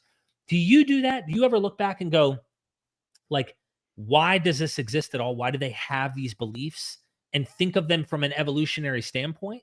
Yeah, I really do. And so my understanding of things, because the way we think about God, the way we think about religion, is that it is in a different sphere. Like, we have the real world that we live in, and then there's like this spiritual world that's intangible, immaterial. You can't touch it, you can't see it. But the way religion started originally weren't like that. You know, the earliest religions, they didn't consider it to be a religion. They didn't consider it to be spiritual. These were what they would have called natural phenomenon. The sun is an actual a deity that has, you know, a mind, will, and emotions. You know, Shamash in the ancient world, or the moon god Sin, or, you know, Tiamat, you know, the waters or the seas. So like these types of what we would call religion or mythology, when they first originated, to them, this was the way they thought the world actually worked. So gods natural phenomena. Yes. Gods were not supernatural. Gods were literally part of nature. This was their explanation for how nature worked. And so it wasn't until later, like, so we used to believe that gods lived on mountaintops because we couldn't go up there. And then we went up on mountaintops and realized there were no gods there. We used to believe that gods lived in these deep wooded forests with all these towering cedar trees. But then we actually got the balls to go into those forests and start chopping down all of God's trees. And we realized there ain't no gods in here either. Gilgamesh, and then right. We're like, exactly, Gilgamesh's journey to the cedar forest, which, believe it or not, there's two. Yeah, Humbaba's great. Yeah. There's two editions of that story. The earliest edition actually places the forest not in Lebanon. It's actually in a different mountain range, which is wild. You can trace the evolution of that story to where the epicenter of the people reading it lived. Wow. But the fact of the matter is, we used to believe that these gods were existing in real locations that were tangible. And then when we explored those places, we realized that God's not there. And then they were in the skies. Well, I can still see them. They're up there in the skies. They're in the firmament. You know, God sits on his throne above the firmament and he looks down on mankind, right? Right. But again, projecting all of our emotions and our experience like a mirror onto this concept, this God who just ever grows more distant over time in all the thoughts of man in terms of observation, though the experience, I think this kind of hints at Paul's, the idea that is portrayed in Paul, we move, we breathe, we have our being in Acts 17, that like, while it's this absolute essence, energy being out there, it's really reflective of our own intuitive experiences. And we have such deep emotional experiences that I think we're tying that to this deity, not realizing it's really just ourselves the whole time. But sorry, jumping ahead there, but. Well, as you're saying, you know, the thing of it is as we get to explore the cosmos, we get to explore the world that we in, you know, one of the things that becomes more and more clear is like the home of God, the place where God can live and dwell, keeps getting further and further away, because eventually we explored the skies and there was no gods in the skies. And then he went from being in the skies to being in outer space. Yeah. And then we explored outer space. And guess what? He wasn't fucking there either. He's outside space and time now. Yeah. Now he's outside space and time, right? So this idea of God evolves. And every time we learn new information about the world around us, our concept of the world doesn't change. Our concept of God has to change. And so that's how you know that God is a man-made concept, because every time we learn something that is verified through science, we have to go back to the drawing board of God and say, no, actually, this needs to change for me to hold on to the God concept. But what is more likely, that there's an immaterial, spaceless, timeless, unembodied mind that is floating around somewhere that we just can't see, access, or test. And he loves us. He created all this for us, but he also won't answer our prayers. He wants all of us to be executed through horrible means, and that he thinks that gay people should be stoned, or that if you don't bleed on your wedding night, you should be stoned on your father's doorstep, despite the fact that only 42% of women actually bleed the first time they have sex. Yeah. Do I believe that thing exists? No, that's not a rational thing to believe with all the information and facts that I have on hand. Wow. You brought the outside space-time deity down to people bleeding on their wedding night, to like the most absurd things that we today would look at and I'd hope go, yeah, why would God care about that little thing? Yeah. And there's so much more, right? Which is what made me start to think that the biblical deity is clearly the construct of these particular people at a particular time. And that goes for any and all deities. And I'm treating this equal across the board. You leave seminary. Do you graduate seminary? And what happens, man? Are you... That's wild. Yeah. So like by the time I graduated seminary, I am full blown agnostic and already starting the journey towards atheism. And it took maybe about 2 to 3 years to get to the point where I realized I was an atheist. But believe it or not, when I left seminary, I was still in ministry. I was still working a full-time. When I was in seminary, I started my own engineering company. So I was working part-time as a contract engineer, working for various corporations that I can't name here. And then I was also working part-time as a pastor. So when I left seminary, I took a full-time job in engineering, and I still spent like another year to maybe a year and a half at the church I was with. Maybe even 2 years. I was supposed to be done at that church when I graduated seminary, but I had deep ties with that church and I loved the people dearly. And so I literally had to go there and teach people the Bible without really believing it wholeheartedly, but loving the people, loving the church, trying to use the parts of the Bible that I could as some sort of a benefit for others. But I'll tell you, the moment I made a clear decision that I would not be doing any ministry, even as an agnostic, it was it must have been about 2016. And at that point, I kind of already realized that atheism was in my future. Right. But I don't know if it fully clicked yet. Right. And somebody, a local church lost a pastor, peace be upon them, and they needed someone to come in and preach a sermon, to fill in. And so I'm sitting there, I'm like, well, I gotta preach on something, And so I'm looking through the Bible. I'm like, what? Listen, there's a lot of stuff in the Bible that will preach, but the key to preaching is that you have to feel it. You have to be into the thing that you're talking about, right? Oh, yes. You can't go up there and be dry and monotone and be like, well, Acts 17. You got to move people in their heart. And so I'm looking through, getting ideas to preach on. I was like, I can't preach any of this because I don't believe it anymore. This is not real to me.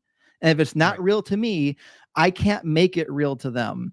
And so I wrote a sermon out. I think it was a delightful sermon. People enjoyed it. I was able to talk about things that I do actually believe in that were tangentially related to the Bible and what it teaches. And Right. then I said, I will never teach another sermon in another church again, because I simply do not believe this stuff anymore. It's all gone. Even the little bits that I tried to hang on to, Yeah. it's gone. It's not worth it. Everything in this book that I thought was good, I could still use for good. I can find that outside of the book too. Right. Right. Right. That's a great observation. You mind if I echo my own personal Yeah, yeah, experience go ahead. in Love to a hear it. Yeah. moment? Okay, so I've been to a few churches where I've given kind of testimonial sermons, if you will, over the years. And oftentimes when I get my life back in track, someone wanted to see someone go from the gutter of addiction to, hey, Jesus saved me. And that happens today, right? You see most people who are getting off of drugs find Jesus, at least in America. And that's what you find. It's rare you find a guy like me who is injecting heroin, full-blown addict on his way to die, literally, and ends up deconverting in his getting clean process and Right. leaves the faith. Right. I kind of saw it as a methadone. It's like a Suboxone. It's like a methadone. It's a temporary kind of, it can keep you good if you keep doing it. But, I wanted a permanent solution. And to me, permanent solution was finding myself. So that's a whole nother esoteric. I found me. I was Right. comfortable with who I am and in my own skin. So I'm at work. I'm doing construction, trying to provide. My wife's best friend overdoses and dies. She grew up with her. And her family knew me as the Bible thumper. Like, I was the guy who knew Bible, and I still loved it. I'm listening to sermons with Robert Price and all these people online as MythVision's just starting.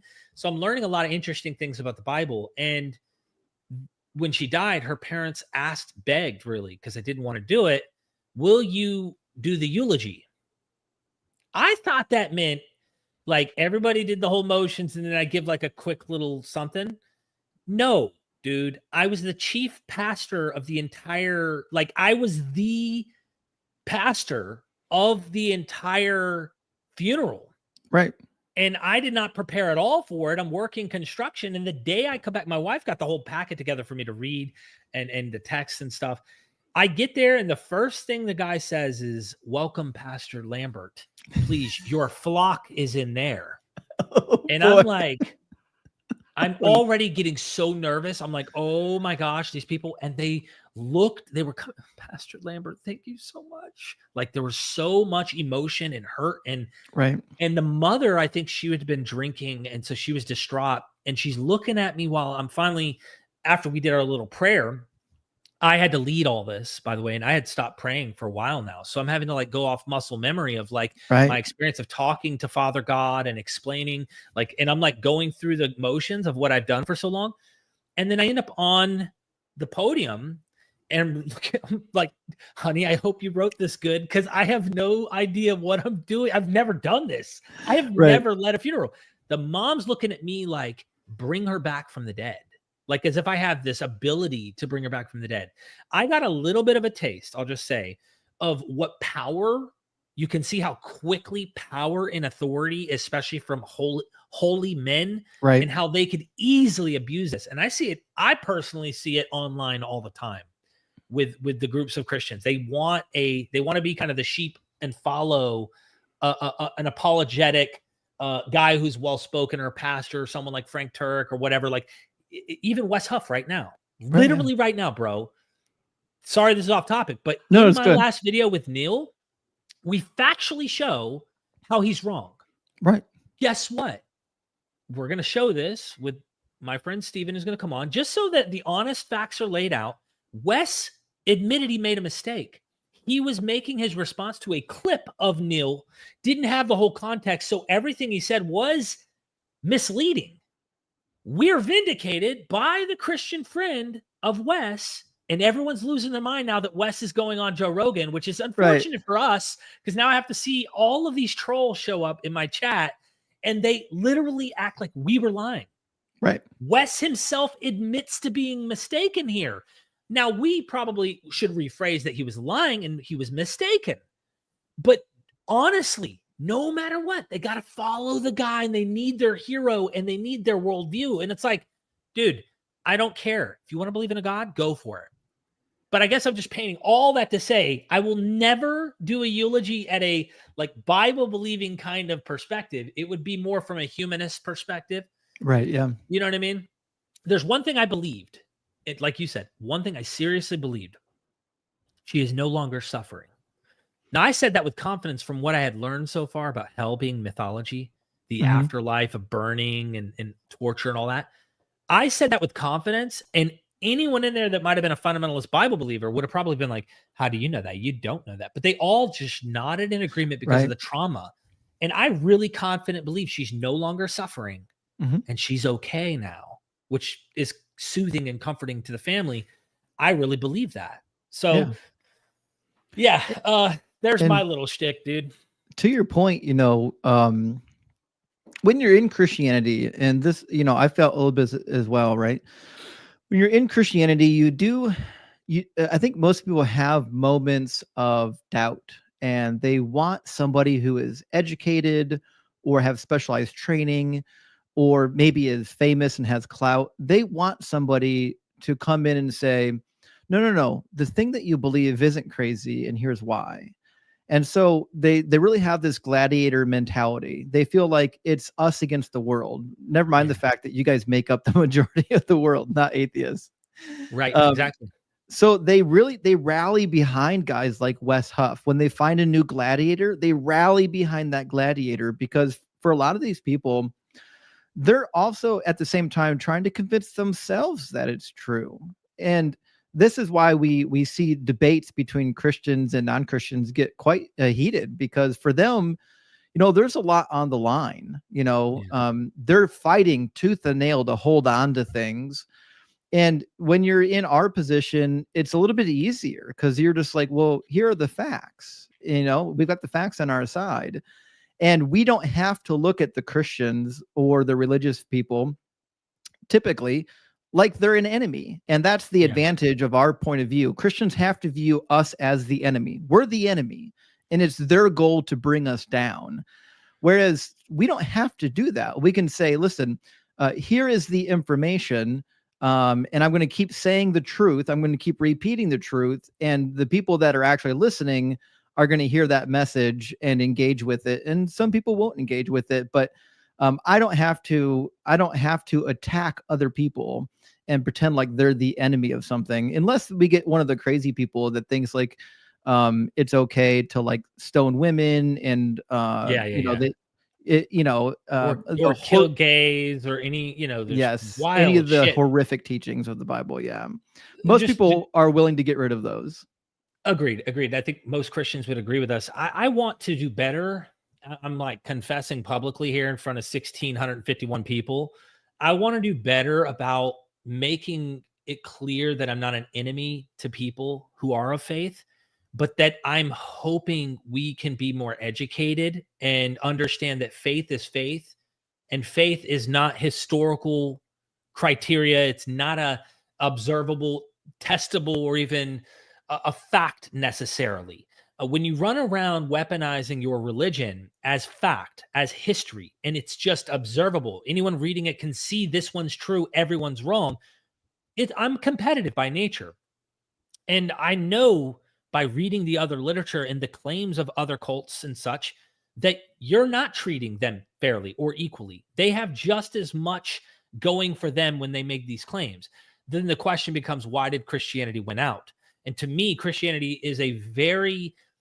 I say generally, like the entire package of Christianity is like the bacteria, and I don't mean this derogatory. I mean this in some type of form of saying it knows how to evolve into the new climate and survive. It is the kind of religion that will become the thing that it's in. Like Bruce Lee says, enter the teapot, become the teapot, with water. Right. Christianity became Manichaeism when it got to the East. Christianity became Romanized. It became actual Roman religion in Rome. In Alexandria, it's very Gnostic-y, along with all of the Greco-Roman, Hellenistic, Egyptian cults that were growing. It does so good to adapt and evolve to the environment that it goes into, which is why I think it was so successful. It didn't have the success due to the Holy Spirit caused it to have success. It's like any successful religion adapts or coerces its way into the environment it's in, and Christianity did both. So And so did Islam, like clearly the Abrahamic Oh faith. yeah, So religions in general do that. And there's a lot of the sunken cost fallacy at play, where you're so invested you can't bring yourself to admit what is reality. And I think a good modern example of this I think it was the Strong Tower cult, led by Michael Traverser. Let me double check and make sure we get that right. get fact checked on the spot, man. They're going to take you down. They're currently called, the Strong City Cult. And I think their secondary name was the Lord Our Righteousness Church. But this is going to sound familiar to you. They were an offshoot of the Seventh-day Adventists, obviously. And they thought that Jesus was coming back, obviously. And they knew when it was going to happen, and that their leader was basically a second Messiah type figure sent by God, like a Moses. And the day that was predicted was finally going to be the end of the world. They gathered together and they sang and they chanted and they marched around the compound like Jericho, and then nothing happened. And then at the end of it, people started saying, well, you can't see the changes, but there was a change in the spirit, all of a sudden when nothing happened. The New Testament seems to indicate. Yeah. There's a lot in the New Testament that does that. Yeah. The kingdom, he's supposed to be a real king reigning on earth.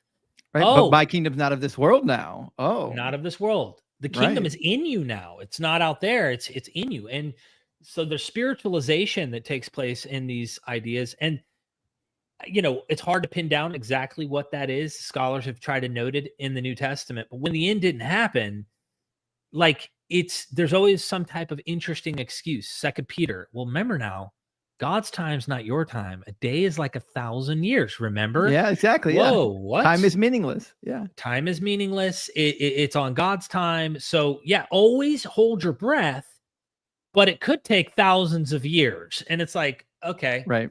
When will that stop? Will 5,000, if we survive as a species for the next 5,000 years, and imagine this religion still existed somehow, what will they say then? Will they find a way to go? Apocalypticism is irrelevant. We found that the timeless teachings of the morals of Jesus is what matters. So scratch all of the end time stuff. We don't need that anymore at all. When will they say enough time has passed to realize he's never coming back? Or they all become full preterists and say he did come back and we just didn't understand. Well, I think those are the two choices you're forced with. And, obviously I toyed or tinkered around with preterism when I was in Bible college and seminary, as many do. And to me, I think preterist is the last dish of cope that you eat before you leave the dinner party, because it is a deeper way of knowing what a lie is, but it's not a deeper way of knowing what's true.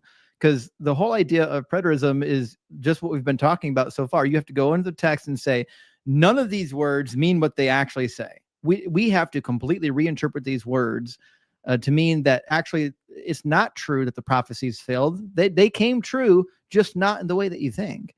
And so to me, that's likely what's going to happen, at least for the next couple of 100 years, because you can't accept the teaching of Jesus. You can't go to Matthew 16, 27 and 28, or Matthew 24, 34, Matthew 10, 23, Mark 13, where Jesus is clearly saying, I'm coming back soon. In fact, within your lifetime, some of you will still be alive. And then Paul echoes this again in 1 Thessalonians chapter 4, 1 Corinthians chapter 7, and 2 Peter as well. It says that the end is imminent. It is coming soon. Hold on just a pinch longer. These are the things that must occur in the near future. And then it never happens. So at some point in time, you have to read those passages and say, it either doesn't mean what it says, and it did or it did happen. Okay. Either you're going to say it doesn't mean what it says and it did happen, you didn't realize it, or the timeline is off. You don't understand how the timeline works. And so it's going to happen eventually. Right. Or it failed. And then now you end up in this weird, all right, Jesus was wrong or Paul was wrong. Right. And there are Christians. This is a shocker to me. There are Christians who actually are willing to say, yeah, Jesus was wrong about the end. Why could they say that? And they're educated, very educated people who say this. And they're like, well, he was human. Right. And at the time, he was in his bodily form. He was like us. He had bodily fluids. He had to use the restroom. He had lack of perfection and knowledge. not even the Son of Man knows the day or the hour, these kind of things. So we would expect him to maybe make mistakes and be Right. wrong about that. Yeah. Yet, doesn't the law say something about when a prophet makes a prediction and he's wrong, he's a false prophet? So Yeah. what do you do with that now that you know Hebrew Bible quite well? Did you have to hurdle that one? Or I did. So to me, I think reading Deuteronomy when I was in Bible college really pushed me towards the idea that the New Testament is not a great logical extension of the Old Testament. Because if the prophet says even one thing that's not true, according to Deuteronomy 18, you got to kill the prophet. That's verse 20. If any prophet who presumes to speak in my name a word that I have not commanded the prophet to speak, or who speaks in the name of other gods, that prophet shall die. That's a dead prophet right there. So the minute Jesus makes predictions that don't come true, that is a false prophet. It only takes one false prophecy and execution is on your doorstep, and you're never going to guess what happened to him. The dude was executed for blasphemy. I was just about to be funny and be like, Justin, what if the Old Testament God is real? And because he lied, this Jesus guy predicted and was a liar, not really the prophet. Yahweh kills him by having him executed by the Romans. Right. I'm just saying. This is really interesting because I joke with people and say, well, you know what? The only prophecy Jesus actually did fulfill was Deuteronomy 13. And Deuteronomy 13 predicts false prophets will come. It says, if a prophet or those who divine by dreams appear among you and show you omens or portents, and the omens or the portents declared by them take place, and they say, let us follow other gods whom you have not known, and let us serve them, you must not heed the words of those prophets or those who divine by dreams, for the Lord your God is testing you to know whether indeed you love the Lord your God with all your heart and soul, which is weird that an all-knowing deity has to test you to find out what's in your heart. But it says, right. The Lord your God you shall follow, him alone you shall fear, his commandments you shall keep, meaning the commands aren't going anywhere. His voice you shall obey, and him you shall serve, and to him you shall hold fast. But those prophets or those who divine by dreams shall be put to death for speaking treason against the Lord. So Jesus spoke treason against the Lord. He committed blasphemy. He got the punishment for those crimes. That's why he's dead. He's not dead because there was a prophecy about a Messiah coming and dying and rising. He's dead because of blasphemy, treason, and sedition. Okay, so you're pretty much echoing the voices of the Jews in the New Testament who are literally saying he's blaspheming. Yeah. So I can imagine modern Orthodox Jews today actually believing this, like what you just described, saying that actually the reason Jesus died and he's not the Messiah, because the Messiah would never be killed. He would come and reign like David. He would not end up getting slaughtered or killed. I could see Orthodox Jews literally taking what you just said and saying, yep, that's actually what we believe and why he died in history. Yahweh killed him. Well, they wouldn't say his name. Hashem, had him die. Exactly. But, you know what I'm saying? Hashem or Adonai, one of the two. Yeah. Yeah. And that's an interesting, funny way of kind of trying to make sense of this. But the problem with Judaism is you still have to deal with all the failed predictions of Judaism. Right. The whole book of Zephaniah, the day of the Lord, was supposed to happen very near. It is on your doorstep. The whole prophecy of Ezekiel, post chapter 16, I believe, 16 or 18, says that these prophecies were once for the distant future, but now the Lord is bringing them near. They are imminently happening, according to Ezekiel, and then none of them come true. So it's just weird that, listen, it might be true that the Old Testament isn't correct, but or the New Testament, I mean, but the Old Testament makes false prophecies too. Yeah, so, of course. I'm not throwing the baby out with the bathwater, as Jewish people have accused me of doing.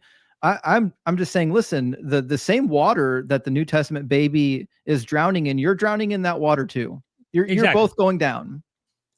Jeremiah's prophecy having to be reworked from 70 years to 70, weeks of years, or 490 years here in Daniel. Because of Daniel, exactly. Right. Yeah. Well, I wouldn't even say because of Daniel. I would say because it didn't happen with Jeremiah. Right. So here you have them fixing cognitive dissonance, and what better way than to have an angel, a divine messenger of God, come along and go, listen, it was never meant to be 70 exact years. Right. It was supposed to be this 490. You know what I mean? Because Leviticus 26 says, if you still won't turn to me, I will multiply your sufferings. by a multitude of 7. So clearly, obviously, we're not suffering for 70 years. We're going to suffer No. for 490 years. Yeah.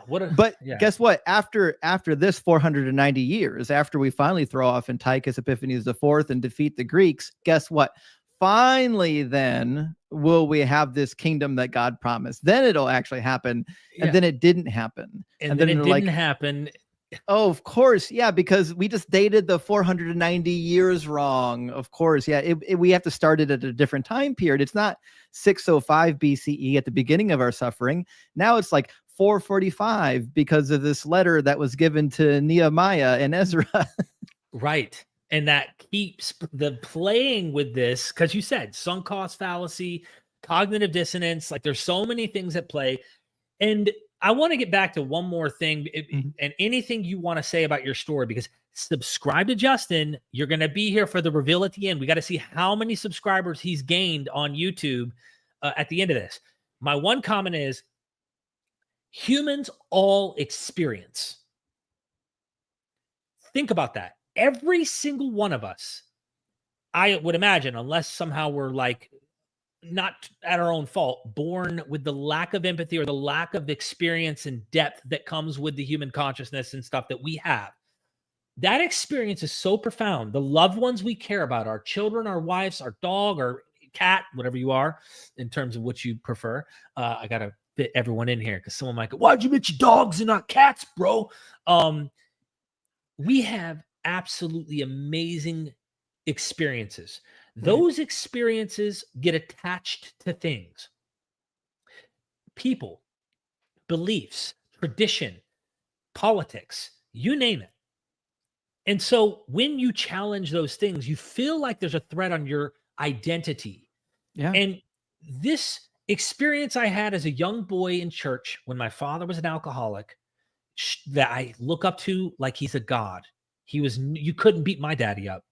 My daddy whooped your daddy's ass. My dad whooped your dad every day. Yeah, like, and my daddy was really an ass whooper, like Green Beret Special Forces, right? Oh, so for sure, I was proud, but my dad struggled with the deepest forms of dark alcoholism, and he fought his demons, right? I'm using demons as a metaphor, some might take that literal. And I was in church, and the message that day, the sermon that day was, you've told lies and you had to lie about those lies. So there's this like piggy bank of sin in the sky that you have that is built up. It's like corroded. It's there, but it won't go anywhere until this blood comes and washes it away. Right. This was the message, but the way they got me was, and you have a heavenly Father who loves you unconditionally. Oh yeah. The reason that hit me is because I knew my dad loved me, but then I didn't know if my dad loved me. I knew my dad loved me, but I didn't know if my dad loved me. Every day, because his words and actions when he was drunk versus his words and actions when he was sober. So this heavenly Father thing, I felt an experience profound. The moment, the euphoria, the placebo, if you want to call it that, was so deep that to this day, I will never forget the experience. The experience was a legit experience. Yeah. But now I don't. So Christians go, when you say you left Jesus, you never knew him. Oh, of course they're going to say that. This is so complicated, Justin, to explain to a believer who's in it, but to shift and realize that the way we have rationalized our experiences is that it really was never Jesus all along. It was us and the profound human experience we all have. And we just don't say it was Jesus anymore. The words might have said it was Jesus, but this is why people can convert to different religions and they go, oh, whoa, this is the one actually. And I'm just saying that deep experience, bro, can you take us a little bit of your personal rationalization of how you would explain that and try to explain that to someone who goes, you never knew him? Or however you want to answer that. I'm trying to explain something that I think is just a human phenomena and why we see it in every religion and even outside of religion. People have experiences. And I think they mean experience means truth. Experience means this is true. Jehovah's Witnesses or Mormons, right? You experience, and then they ask you, the Book of Mormon, did you feel it? You know what I mean? That's it. That's the witness technique. Yeah. Yeah. Well, I think we're conditioned through evolutionary biology to love and to have a desire to be with our parents. And this is just a part of nature. This is the way we're wired as human beings. It's one of these social adaptations that helped us to survive as a species. So we certainly have this idea of like, well, our parents are going to die. They're going to pass away. And so, but it's okay, because either, religion will teach us one of two things. Either they're still alive spiritually watching over us, or it's okay. You have a heavenly father, you have heavenly parents, and they're going to fill that gap. And so the God concept really fills that psychological need for a parent who loves us, is looking out for us, who is proud of us, who wants to take care of us, and even fight on our behalf. We're comforted knowing that we have this spiritual father who is fighting our battles for us. And what a comfortable idea that is. And then the cherry on top, if you love this fatherly or motherly figure back, guess what? Well, at the end of your days, you won't experience death. The ultimate fear is got some sort of pacification, because guess what? You don't actually have to die. You can live forever. Right. And so, but to people, like you said, who will look at us and say, well, you were never a believer. Well, I would say to them, thank you for telling me that you've never read your Bible, because the Bible tells you that people will believe and fall away. It says in Colossians 1:22 and 23 says, he is now reconciled in his fleshly body through death, so as to present you holy and blameless and reproachable before him. And then listen to this: provided that you continue securely established in steadfast faith. So you are going to be part of that spotless bride, provided that you hold fast to the faith. And he says something Paul said, not Paul, but the author of Hebrews says in Hebrews 3:14, we have become partners of Christ if only we hold our first confidence firm until the end. And then Hebrews 6:4 talks about people as well that are potentially falling away. In Hebrews 6:4, it says, for it is impossible to restore again to repentance those who have once been enlightened and have tasted the heavenly gift and has shared in the Holy Spirit and have tasted the good word of God and the powers of the age to come, and then have fallen away, since they are crucifying the Son of God to their own harm and holding him up to contempt. So I get it. There is a passage in 1 John that says they went out from before us because they were never one of us. But right. That is just a cope from the book of 1 John. Everywhere else we read in the Bible, it says that we are only one of the elect if we hold fast to our faith to the very end. So nothing in the Bible teaches that Christians can never flip that switch of belief. Belief is a state of mind. You either believe it or you don't. Now, so that's what I would say to people who accuse me of never being a Christian. But I also just ask them, how could I possibly ever demonstrate to you that I was a Christian? Because if I asked you, how do you demonstrate that you're a Christian, you professing Christian right now, everything you tell me that demonstrates that you are a Christian would be true of myself. Exactly. So the fact of the matter is, the only reason why they engage in those discussions is because they want to find a way, rather than listening to what you're saying and saying, oh, that's really interesting, let me engage in that discussion. They want to find a way to say, you know what? I don't have to listen to anything you have to say because you were never a real Christian. It's an easy way out of it. And this channel, in their mind, they poison it even more amongst the, because they don't want their followers, of course, a lot of the apologists don't want their followers to end up listening to some of the stuff and possibly get doubt. This channel has been poisoned to no end by them. It has been completely discredited, and I get it. We do it back. I mean, yeah, I'm constantly coming back at them thinking, yeah, you guys aren't being consistent, but I'm trying to engage. Let's shift topics and get to super chats, unless you have something to put the bow on in terms of your narrative, because truth be told, Justin, there is much more you and I honestly should explore, and I'd like to have you come back and discuss some of these topics. You and I've been on the phone, and people don't even know those conversations where we know that there's some stuff we're gonna have to do some more collabing on. Yeah, there's some cooks in the kitchen here, and I'm excited to serve some dishes with you. I'm down. An engineer cooking. Imagine that. So, want to go ahead and bump to supers? Yeah, let's go ahead and bump to supers because, there's a lot of good feedback I've discovered, usually coming from our chat community, and they bring up a lot of great points. There's a lot of times in the middle of my debates, I've had to stop and read a super because, like, oh, that's a really good point. Yeah, I just didn't want to interrupt the flow and the story because No, it's all we'll right. go down a rabbit trail that opens up, and then we end up down in like 20 rabbit trails this way. Thank you for becoming a member of the channel, Farida Carolina. I really appreciate you. We appreciate the members here at MythVision. Hidden Gnosis, rock hard for Doug. Amen. Praise Doug, the rock of salvation. Hail Doug. You're going to have to tell people because nobody on my channel probably who isn't already subscribed to you knows what the hell's going on with Doug. I understand why that might be the case. Yeah. So I discovered a while ago that Doug is actually the one true God. And Doug was prophesied in the Old Testament. In fact, you can find him in the likes of, Deuteronomy 28 and Deuteronomy 34. Obviously, he is the stone that the builders rejected. I don't know how anyone could not notice that. But also, we've got simple stuff. Like, remember when God gave the Israelites water in the desert? Yeah. Where'd that water come from? Doug? A rock from Doug, obviously. And that's why it says in Deuteronomy 32:4 that he is our rock and his work is perfect. And I've actually got about 30 passages from the Old Testament that prophesy Doug. Doug has fulfilled way more prophecies than Jesus ever will fulfill.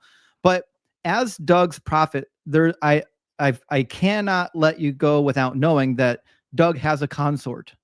So Doug has a consort, and remember, we've never seen rocks form. Rocks form quite literally over millions of years, and we know that nothing can be validated if you can't witness it with your own two eyes. Christians say that's why evolution isn't real, because you've never seen a monkey turn into a human. So this is Sharon. Sharon is petrified wood. She's stone. That means she's made of stone. So Sharon, we know, took 1 million years to petrify, which means it must be a miracle because no one was actually there to witness it. So that means that she also is part of the Godhead because she's made of the same stone as Doug. And so together there are Doug and Sharon Stone, and they are your gods. Oh my gosh. So is there a son of Doug anywhere floating around? Well, there are various pebble deities that are holding the universe and making things go in the proper order, holding things together. But there's not too many rules of Dougism. He's not there to he doesn't need your worship or your barbecue like Yahweh, and he's certainly not going to turn anybody into barbecue in the form of hell. But Doug does want you to get stoned. Oh, okay. Not the stone from like the Life of Brian type stoned, right? Not but quite that. Okay. Just double checking. But yeah, you might see some Doug comments, but that's the situation with Doug. And Doug also, just so you know, every philosophical argument that has ever been used for the Christian God or the Muslim God, every one of those arguments easily applies to Doug. So just remember, Phil Bros, if you're watching this, every argument that you've made is equally as valid for a rock that I took out of my backyard and I glued googly eyes onto. That's how powerful your argument is, that it's almost a waste. Wow. Thank you so much for that tutorial so that people aren't weirded out and thinking there's some like literal culty thing happening here in some, you know what I mean? I'm not going to lie. When I first tuned into your first live stream and I saw people talking about Doug, worshiping Doug and this and that, I was like, hold on. I was recommended this by Mr. Morpheus. Is what's going on here? Is there... and then I started realizing, oh, okay, there's some type of like trolling going on here. Definitely. Seth A, thank you for the super chat. Thank you, Justin, for spreading the good word of Doug. May we be rock hard for Doug. Absolute rock hard for Doug, guys. Hidden Gnosis, again, thank you for the super. MythVision led me to leave religion years ago. Justin solidified why and answered all the loose ends that were still in my head. Thank you, guys. Look, I'm glad that if this has helped you, that's my goal. Like, I'm not necessarily, my goal is not necessarily to make robotic atheists or people follow me to become an atheist. But if this is freeing, that's helped you realize like, yo, the threat of hell is dissipated in my mind. That's BS now. I realize that. Good. Right. Good. If you still think there's something beyond our comprehension, you believe, cool, whatever. We're not. I've seen you on your live streams, just watching you some. And when someone comes on and they've got like kind of an esoteric view and there's something like, oh, cool, thanks for calling, have a nice one. And you're like, it's like you're not against them. You don't have anything to fight on. You're like, okay, Yeah. yeah. So that's a good point, because a lot of people think that I'm an atheist, that I just hate all ideas of God. I actually debate specifically against established religions, not against God himself typically, or herself, just because, listen, if believing in some sort of peaceful deity keeps you from peeling somebody's face off their, or skin off their face, I love that for you. Take that God. There are various forms of God that have helped my siblings overcome alcohol and drug addictions, and I love that for them, right? Mhm. But when I get somebody who says that women don't have freedom over their own reproductive rights, and that gay people, it should be illegal for them to have a relationship, that's where I'm going to put my foot down and say, you know what, that's bullshit. Here's why it's bullshit, and here's why your book is the most horrific thing ever written. Wow. Thank you for that answer. Planet Peterson in the house. Justin on MythVision. Much deserved. Congrats, bud. Good to see you, Peterson. Thank you. Robert Mahaney, thank you so much for the super chat. If you left a comment and it wasn't into my super chat, it is literally lost in the abyss at this point, way early on. I mean, we have around 1,500 people watching right now. Subscribe, because we're going to be seeing how many subscribers. Please don't refresh your screen, Justin. I haven't. Don't cheat. I have no idea. Don't cheat. Listen, I should have said that at the beginning, because I haven't cheated. You only had 13. Well, not only had, that's a good amount. For YouTube, it's hard to grow, as you could see. 13,700 subscribers, give or take. I want to see those numbers get big. I want a Wolf of Wall Street. You got to bump those numbers up, baby. I'm trying to get some exposure. I just started putting stuff out earlier this summer, and so I'm hoping to get some exposure. I'm on AXP now. I'm going to be a main host on the Atheist Experience, so that should help as well to get the message out. Well, subscribe. We're getting there, everybody. Stay tuned. Cyber Deconstruction. Thank you for the super chat. I haven't seen the name around yet. Justin, killing it as always. Praise the almighty rock god Doug.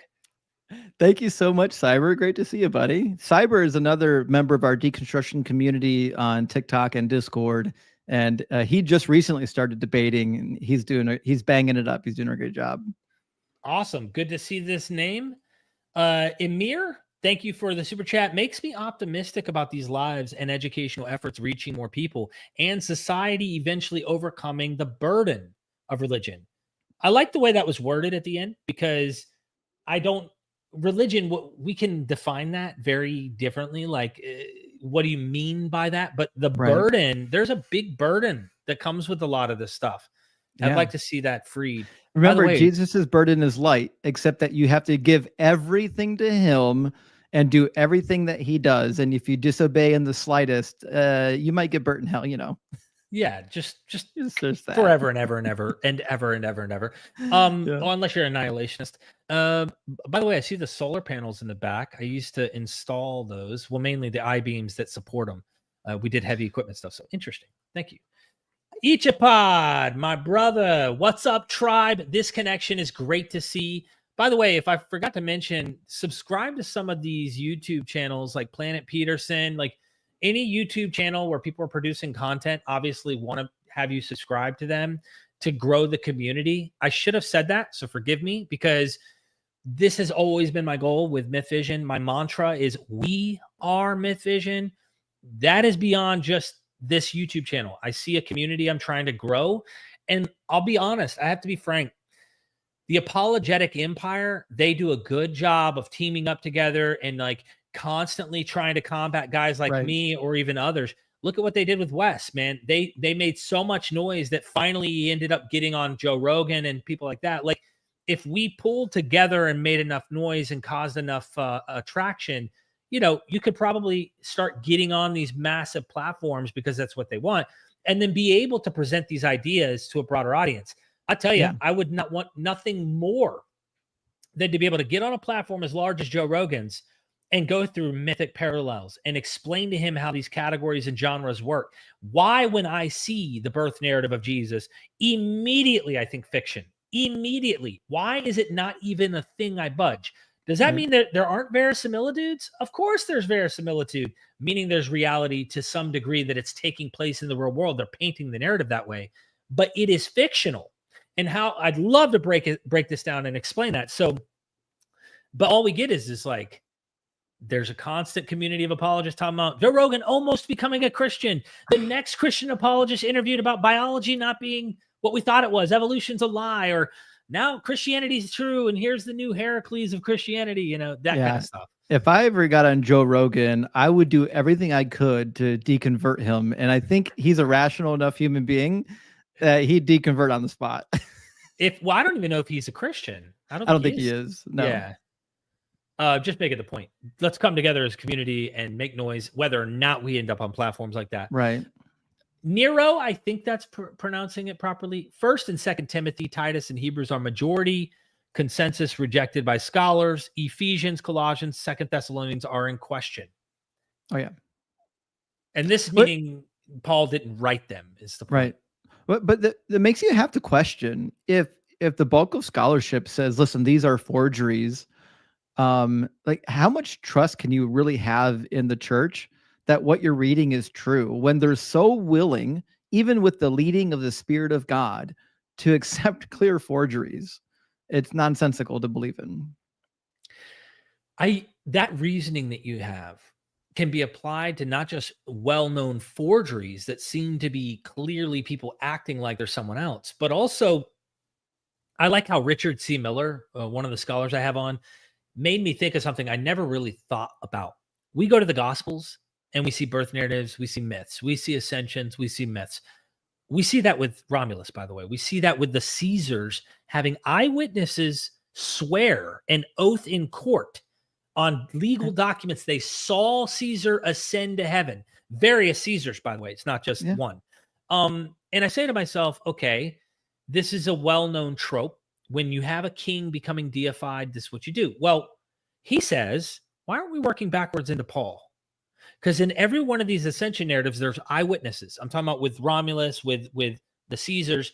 It is a trope, meaning unless you're going to take that eyewitness literal, historical, and apply it to the Caesars and apply it to Romulus and apply it to these other stories, why do we do that with Paul? We're willing to say the Gospels have eyewitness narratives that they're kind of inventing, but we won't do that to Paul. And so we work backwards. The same goes with the Gospels. You have these 4, but what about the Gospel of Peter? What about the Gospel of James? What about the Acts of Peter? The Acts of... They're doing fiction. They're writing folk tales and all this interesting stuff. Why aren't we being consistent, seeing it's all in the same kind of factory of fabricating, myth-making, folklore? Instead, we sector off or segue off just these and make these real and all others fake.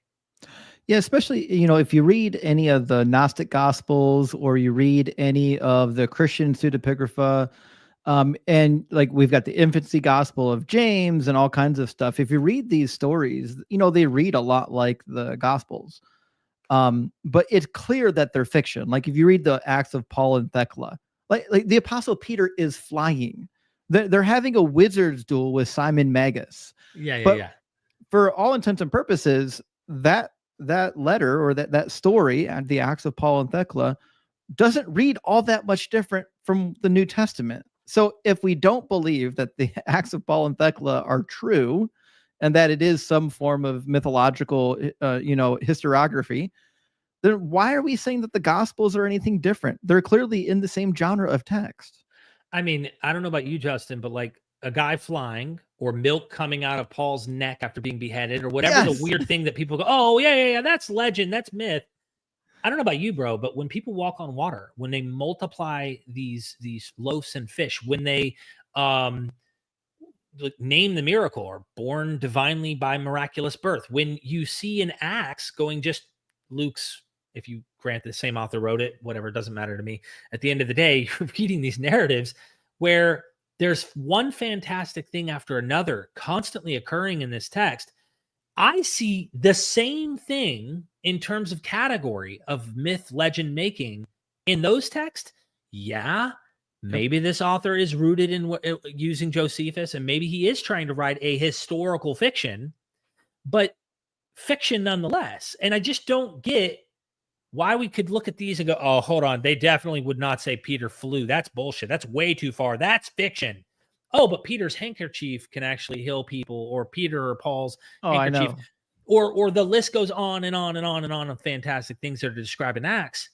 What switch in your head goes off that makes you go real or not, other than the church told me so, and this is the canon that was handed down? Yeah, the difference between religion and mythology is religion is the mythology that you believe.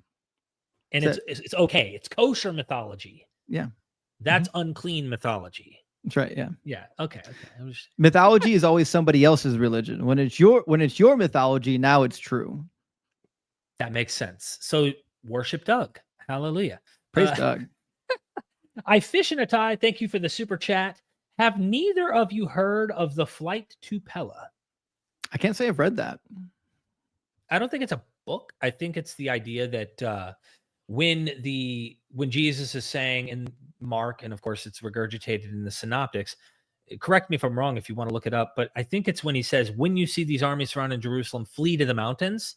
And I think this idea that the Christians fled Jerusalem and went to Pella. I'm not 100% sure. Gotcha. That might be what they're implying. The other thing it could be implying, if I'm not mistaken, is when Paul says he went to Arabia, kind of going into this desert excursion away from society.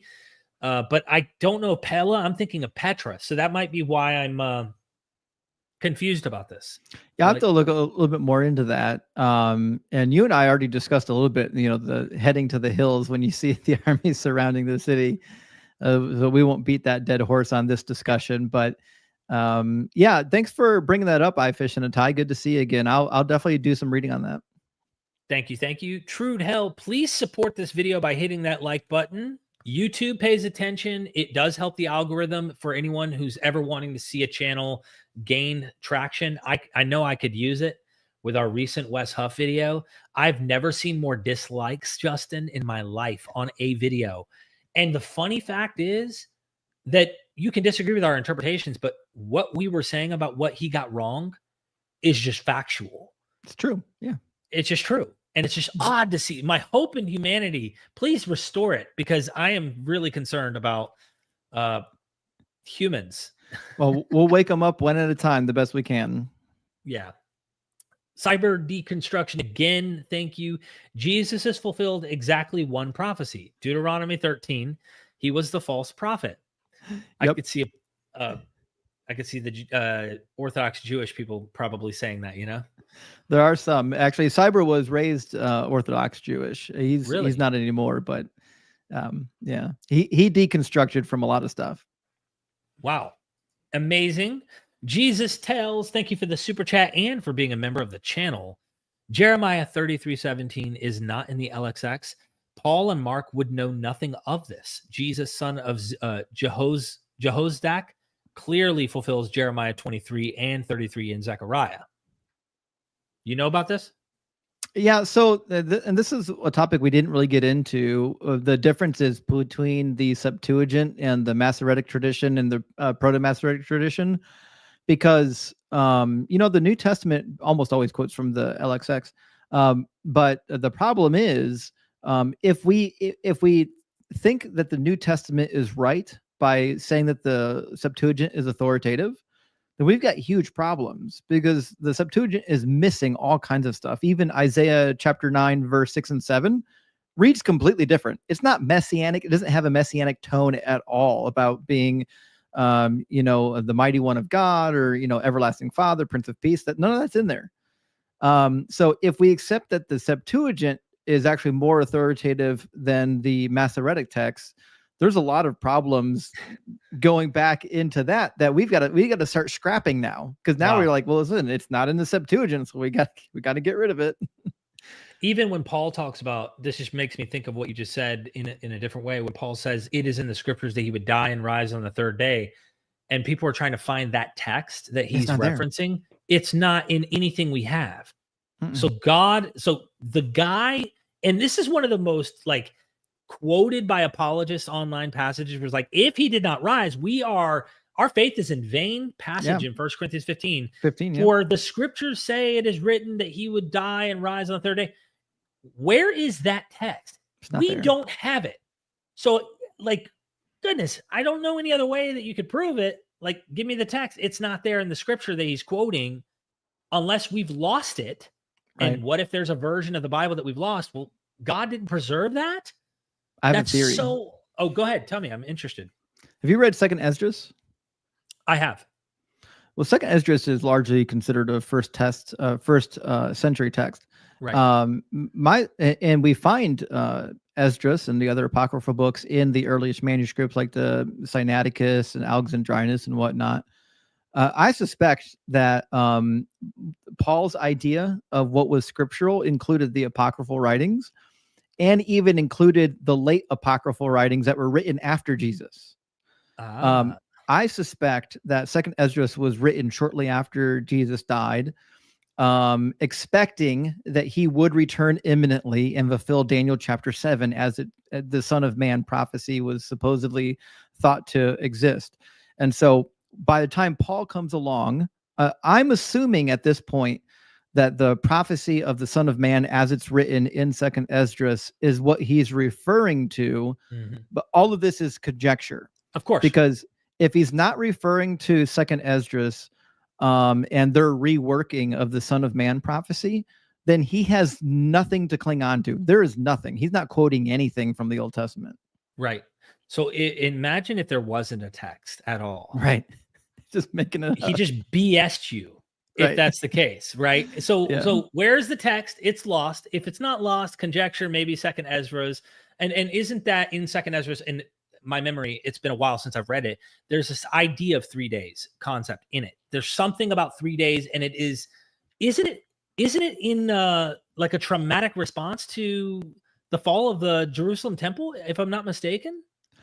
Yeah, so this is where it gets really interesting, because people assume that, Paul wrote all the letters of Paul, but we don't really know that to be the case. And even if he did write them, we don't know that they weren't modified later. But when it comes to like what, did Paul quote from Second Esdras? Well, Second Esdras does definitely touch on what you said, the fall of Jerusalem. It seems to be implied there, and it also seems to be dealing with the coming of the Son of Man prophecy. So we find that, I think, in chapter 7. So but it's probably the case that before we have the text that we know of as Second Esdras, part of this text was probably already circulating in the Christian community. It's a rolling kind of thing in a way, as a standalone tradition, just like, when you read through the book of John, the authors, because in chapter 22, the authors call themselves a we. It's clear that they are collecting other people's testimony and assembling them into a text. And Second Esdras was probably like that. There were probably already early forms of that book that people were circulating or quoting to each other that got put into the book that we know of as Second Esdras, which is why I would say that Paul is probably referring to this tradition, even though the text that we have has elements that would post-date Paul. Got it. Okay. And the other option is that this was possibly a later text. I know it's not the consensus of scholarship, but like, if 1 Corinthians is interpolated or later material, which some have highlighted, I know that Robert Price brought it to my attention very early on, was where are the Gospels mentioning 500 witnesses? Right. They don't. You don't think they would mention that in the Gospels if Paul wrote this earlier, that there were 500 witnesses? Now, who are they? Where are they? Even Dale C. Allison Jr., who's sympathetic to apologists, but also is very critical, is like, do not use that as an argument. That's like saying 1,000 people saw Doug descend from heaven in the form of a rock. Like, who are the 1,000 people you just made up? Like, you don't know. You have no way of verifying it. It could just be a general idea. There's a bunch of people who believe that Jesus, or it could be fabricated. There's so many interesting things to look at, but it might be later. Well, we know that there were additions to Corinthians, at least. For example, if you look at 1 Corinthians 14:34, and scholar Linda Belleville talks about this in some of her works. The section where it says, "Let your women keep silent in churches, for it is not permitted unto them to speak," so on and so forth. Well, we look at the manuscript evidence, the earliest manuscripts are lacking that. And then when they do get included, it seems that it starts as a marginal note and then is randomly inserted in various locations, and it kind of moves around in the texts. And a lot of scholars don't believe that that part is even original to Corinthians. So we have good evidence to suggest that people were editing and modifying Paul's letters, obviously forging completely new letters of Paul as well. So I have no reason to believe that like all of Corinthians can be dated to like one sliver of time. It's clearly been redacted. Yeah. And how do you know? Like, the confidence level should be not so strong. It shouldn't be that high. Marduk, the god Marduk in the chat out here telling us we too rock. Thank you so much, Marduk. We appreciate Good to see you, Marduk. Thanks for taking Tiamat out too, by the way. Well, I don't know. Tiamat might be cool. I don't know. We might need to check Tiamat out. She wasn't all that bad. Yeah. Okay. So then I take that back. She was just a little chaotic. Yeah. I take that back. Thank you so much. Efon81, I appreciate Derek and Justin's stamina. Justin's got way more stamina than me. Like, you can tell him what I said to you the first time I communicated with you. Oh. Yeah, I don't listen. I don't know if I've got like adult ADHD or hyperactivity or something, but when I get into a debate, I can't stop it. I got to keep going until I feel like I've sufficiently beat the horse into the ground. So sometimes it turns into a 12-hour live stream. Who knows? I cannot imagine. The other thing is how you like the kind of conversations you endure. That's the hardest part for me because I don't know. I couldn't tolerate dealing with that much. Your patience is unbelievable. You have like a Heracles strength patience. And I really have zero time for that. I could talk to scholars, academics, but the tension and absurdity sometimes you deal with is over the top. I Fish in a Tie is back. Thank you for the super chat. If Jesus were not special, why was James murdered for not denouncing him? Why was James Ossuary inscribed brother of Jesus? Because Jesus was special. I may not fully understand the question, but like I don't, for example, the idea that Jesus had a brother named James, I certainly don't disagree with. But you got to remember the original Hebrew name would have been like Yaakov, which was an incredibly popular name in the first century. So the idea that Jesus had a brother, his name was Yaakov, and we actually have an ossuary with the name Yaakov written on it, I don't find to be particularly interesting. But like, even if we accepted that this was the brother of Jesus or anything like that, I think it's interesting that like his death was treated as just a mundane death like anybody else. Yeah, in Josephus. Yeah. So I don't know that he got murdered for denouncing him, according to Josephus. Yeah. So that would be the first question. I'd almost want to start with the first thing. If Jesus were not special, like every person is special to other people. Like, so someone, I imagine, I'm not gonna say don't take me to the bank on that. Someone might be out there that just is unfortunate, doesn't have some special place in someone's life, but like people are special, period. And if you're saying this because you're kind of upset about some of the things we've said today or something, you can still think Jesus is special. Others think Joseph Smith, others think Muhammad, others think Buddha, others think Heracles, others think Dionysus, or you can even go to historical figures that we would say are historical. In the ancient world, they thought all of these people were real. They didn't think Heracles was myth. They didn't think Dionysus was myth. Romulus was myth. They thought these people existed. Right. And just go to the Caesars or go to anyone. Simon Magus was important to his group. Peregrinus was important in his little cult following, and he was important to Christians till he left the Christians and they were pissed, and then he ended up joining a different style of philosophy. I don't know. If you want to say Jesus was special, I think he was special to those people who followed him. If not, why make a cult around him? Right. And the Jewish people were very fond of their rabbis and their miracle workers. I've got Honi the circle drawer and Eleazar the exorcist, and even Hanina ben Doza performs quite a number of miracles recorded in the Talmud. So like these ideas of like the Jewish miracle workers are a dime a dozen. We've got a bunch of them. Yeah. So we agree Jesus was special. We might disagree about, I mean, I don't know. It's a little subjective, like to how we'd answer that kind of question in that way.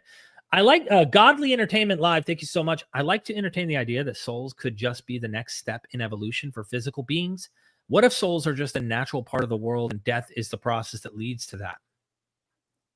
Certainly an interesting thought. When I was already deconstructed and kind of thinking about the idea of a agnostic deity, I kind of came up with this concept that it's possible that there is a higher power, but it was like a super evolved entity that was like a naturalistically evolved entity that we would just refer to as God because it's so higher than us, but not something supernatural. Absolutely. Absolutely. Let me get the next one here. Thank you so much for that, by the way. Godless Granny, thank you for becoming a member. And go subscribe to the YouTubers here. She's got a YouTube channel. She's doing a lot lately as well. Her stuff is great. Yeah, she had me on for an interview. Has she interviewed you yet? Or? Not yet. Maybe we'll get there. Yeah. Yeah. Josiah, thank you for the super chat. Recently discovered Justin, already subbed. I'm atheist, but how do I discuss with him about God existing or operating outside of our time? Well, I've always maintained that if you believe in something that exists outside of time, that it's existed for no amount of time, or it exists in a world in which action and thought are impossible, because you can't have an action, you can't have a thought, you can't do anything that requires sequencing without time, which means anything that exists outside of time is just inherently illogical. You can't have a God that created time, because time is necessary for the act of creation to take place, because the act of creation is an act. It's a change of states, and a change of states has a before and an after state, and anything that has a before and an after is obviously within time. So the idea of this timeless, immaterial thing and way out in outer space, to me, just doesn't make any sense. Thank you so much. Easy Shada, thank you for the super chat. Wasn't Iran attacking Israel supposed to be the start of Revelations? Pretty sure I heard that all my childhood. LOL, the king to the north. Yeah. There's always something with that. Every war is the new end time. It's happening finally this time. Last time we were just wrong. This time it's really the end. And then another one, like we can be prophets ourselves and be accurate about how wrong it's going to be. Yeah. Each time. Forgive me if I butcher this. Gugomo, thank you for the super chat. Thanks for the interesting topic. I believe the tale of Jesus is much more profound when we take it as a piece of human history and literature. So, mythic, legendary trope, I can dig it. Like, I like as a story or as a powerful lesson of something, you could do that. I think there's something to it. You could also pick it apart morally. So, yeah, okay. Let me get this next one here. Justin has to go check on Doug and his consort to make sure that they're safe. And I'm going to continue. Give me 1 second. John 316 in the chat. Thank you for the super chat, John 316. Usually people with names like that are like antagonistic to what we do here, but thank you so much. Tiger Shark, Hell Satan. Thank you for the super chat, Tiger. When people say that, I always wonder, do you really believe in Satan, or are you, what's really going on? Or are you just using him as an avatar against the biblical God? Because Satan's become the enemy. These are things I always wonder. Did I already go over this? Marduk, you gave me another one. You two rock. Thank you so much, Marduk. Don't worry, Justin, I'll be right back. Godly Entertainment Live, what are some of the more human-friendly gods you two have heard of? Hopefully ones that aren't as inconsistent as biblical gods. Human-friendly gods. Human-friendly. Prometheus. I like Prometheus. The story of Prometheus bending over backwards as a titan who helped the gods defeat the titans, and yet himself became a sacrifice, if you will, on behalf of humans. literally becoming, if you will, using the language, crucified to a rock. And I think that the difference between him and Jesus is he was in the myth perpetually suffering on behalf of humans for bringing them fire and stuff like that. So question is, what are some of the more human-friendly gods you two have heard of? I personally think Prometheus is a really good example of someone who goes out of his way to give knowledge, to give fire to the humans, and even sacrifices his own state as a titan and own well-being to being killed and crucified, if you will, or stuck to a rock where his liver's eaten every day and regenerated and stuff. So he really bent over backwards for us humans. That's the God I would pick. What are your thoughts? I always liked the original fatherly old man with a beard by the source of the two rivers, El, from the Ugaritic pantheon, who is not afraid to get drunk at a family dinner and say some unmentionable things. And he seems very real. Like he's got kids that are like fighting with each other, and he's just trying to keep his kids happy. And he seems like this idea of God, of like a normal human father just trying to do his best, but there seems to be turmoil at every turn. This is El, the very God we're talking about that continues into the biblical tradition. Yeah, the concept of El in the Old Testament is only like vaguely similar to the Ugaritic edition of El. If you read the Ugaritic literature, it's pretty clear that they have a very different idea of who El was. He certainly wasn't a transcendent figure that was like knocking down invading armies of the opposing people. That his daughter did that. Anath, she got to do that. That was the fun stuff. That she was the badass in that pantheon, not El. Right. Thank you. Yeah. Okay. I can dig it. I just went with what I immediately thought of. I meant you to rock. This is the third time Marduk did it again. Marduk did it the first time, then another one when you were gone, and then just did it again. Marduk is a great deity, by the way. Yeah, pretty badass. Doug makes us bolder. Thanks for the education or education. Thank you so much for that. I don't know if you meant to leave that little space there. Good to see you, Gigawatts.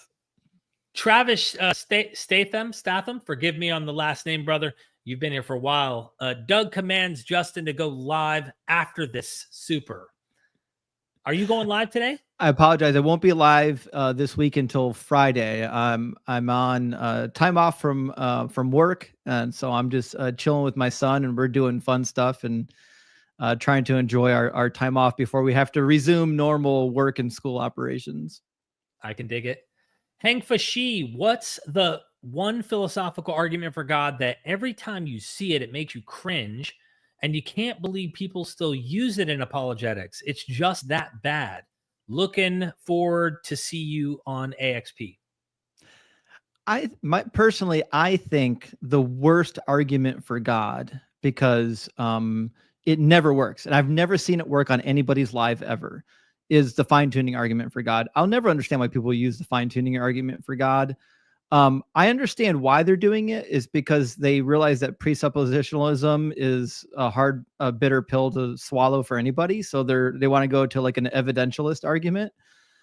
So they're like, okay, well, here are these tangible things that exist, and we're going to say God is the cause of it. But it never works because you can't demonstrate that anything actually is fine-tuned, and it falls apart because if you're saying that things are fine-tuned for life, then what you're saying is that the goal of the universe was life. But the universe has no goal.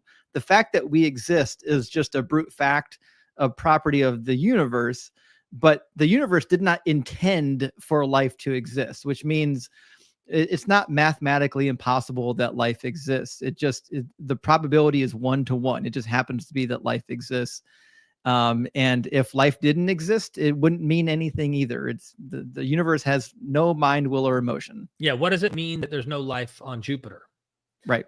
Like, Nothing. or any other planet. Of course, we are here and we are the ones who are spectating through our eyeballs. And so the experience is profound and it seems too the sunrise and the sunset makes us go, there's got to be a meaning and a purpose. But there's that story in us. There's that we have to have a narrative and a meaning to what is going on. And again, ask the 3-year-old, why do rocks exist? And they'll tell you, so that animals can scratch their backs. That's why rocks exist. Why do rivers exist, Justin? So that boats can float down them. Duh. That's why rivers exist. Why do humans exist? Because God. Okay, you get the point, I'm sure. Like, yeah. And the thing with probabilities too, because a fine-tuning argument always ends up in probability space. But probability is only meaningful if you have a goal in mind. Like if there was a ball pit full of 1,000 balls, all individually numbered, and I said, what are the odds that I reach in and I pull out the 5? That is a goal, right? That is something very difficult to do. But if you got a ball pit full of 1,000 balls and you just reach in and grab a ball, it's meaningless. It means nothing. The probability that you grabbed a 5 doesn't matter because you had no goal in mind. So the fine-tuning argument is already assuming that there is a goal in mind and that goal is very difficult to reach. But none of those assumptions are actually baked into the cosmological model. Got it. Interesting. I think for me, it's that presup approach about knowledge. That explain knowledge without using knowledge, or logic without using logic. It's the cooked up, as you describe it, script that they usually have. And I always kind of fall trap thinking I'm talking to someone who's being honest and like really wants to have a decent, and I'm like always caught up. And then the funniest part about the precepts, like I was on AXP, I think I was on AXP, I don't know, one of them, The Line, one of these shows, some guy called in, he precepted me, right, with some like mental masturbation words. And then after the talk, which I'm like, hold on, I'm like trying to take what he's saying serious and trying to communicate with him, and he's doing things aggressive. Matt Dillahunty was just like, cut him off, and then was like, all right, dude. And I didn't realize he became king. I'm not even kidding you. I heard through the precept grapevine, a friend of mine who does precept atheist apologetics on purpose, combating him, wrote me and said, do you know that like the next day they praised him as the king of presuppositional like apologetics because of his conversation with you? And I'm like, what just happened? I'm just sitting here and this guy did some gobbledygook with words, and like now precept apologetic king, he's been like, it's so odd to me, man. Yeah. Precept's the worst apologetic alive. And I know it's successful, but it's only successful on people who don't know the script and are willing to concede points that have embedded presuppositions that they didn't realize it when the point was being made, that there was these bad other presuppositions built into it that they weren't willing to accept, but they didn't realize they were accepting at the time when they agreed to the other one. Right. And but when you sit down and actually think about it, it all falls apart. They have a script. And as long as you follow that script and you don't deviate from the script, they can get you to admit all kinds of weird things. But if you just go slowly through it and talk about each point, it almost always falls apart, which is why they get so frustrated talking to me, because I don't agree with a lot of their presuppositional points. And then they never get to the end of their script. By the time we get like a half hour in, they're just mad at me because they weren't able to execute their script. Right. They're trying to coerce the conversation in the direction they want. And I'm not pushy like you have been pushing back on each point. I've always just tried to go with the flow. Almost want to grant, okay, so there is a deity, prove it's yours. Like at this point, like what do you want to do? Anyway. Right. Let me see. We need to hurry up. Okay. So let's blast through these. Volsey thoughts, rock hard for Doug. Shout out to the homie Justin, and just subbed to MythVision Atheist Assemble. I think this is a YouTube channel with that profile picture looking so swag. Go subscribe. Volsey's dope. He started on TikTok with me as well. He's a great guy. Definitely follow his channel on YouTube and TikTok. Thank you so much for the super chat. Subscribe. Michael Anderson, what are your thoughts about that Paul was the false prophet and false apostle that John and James wrote of? He spoke like a dragon and performed wonders. Maybe. It's an interesting thought. I'll have to look into it. That John and James wrote of. It could be. I don't know. I mean, this is something I'm thinking of the Antichrist too, because for me, I Right. think Nero might even fit that. So, and no Well, wonder the Nero Redivivus myth that happened for centuries after. So, I think it's clear. I agree 100%. If you think that it's not about Nero, then I think I could convince anybody that it's about Nero. yeah. Damon, thank you for the super sticker, my friend. Appreciate you in here. Ligma FPV, blessed be the one that takes the deconstruction zone subscribe button and dashes it against the rocks. Good to see you, Ligma. Thank you so much. Stop scamming, man. It would be rather darn kind of educated pastors to let their congregations know that hell, the Valley of Hinnom, as we understand it, is clearly just a very late edition. Happy New Year, by the way. Yeah, that's another topic that we get into during the debate because a lot of people are quite certain that hell's not in the Bible. But it really is. I've got like a full 5-page document full of every reference to hell and Hades and the afterlife in all the Greek or all the Greek Hellenized Jewish literature and all of the Jewish literature leading up to the time of Jesus. And so hell really is in the Bible. And right now, pastors trying to subvert the cruelness of hell by softening it to annihilationism or anything of that nature. I'd love for you to come to my next live stream and we could talk about what both the text and also the culture said about hell. When Jesus says Gehinnom, we know that that's not a metaphor he's employing. He's talking about a literal place where people are burned and tortured. Thank you. Thank you. Stop Skimming Man again says, you seem unaware of the excellent case for Bible prophecies about the apocalypse being correct.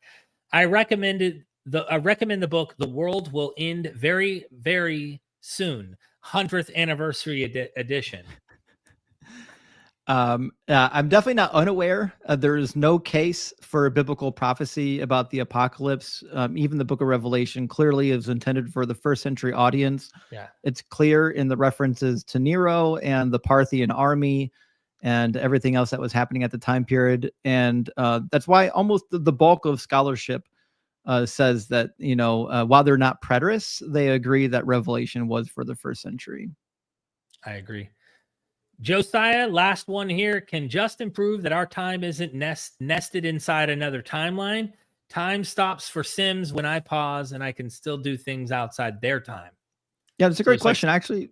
Yeah. I had this conversation with somebody recently. To fix the issue of time, you have to assume a second timeline, that God exists in a God timeline and that we exist in a not God timeline, right?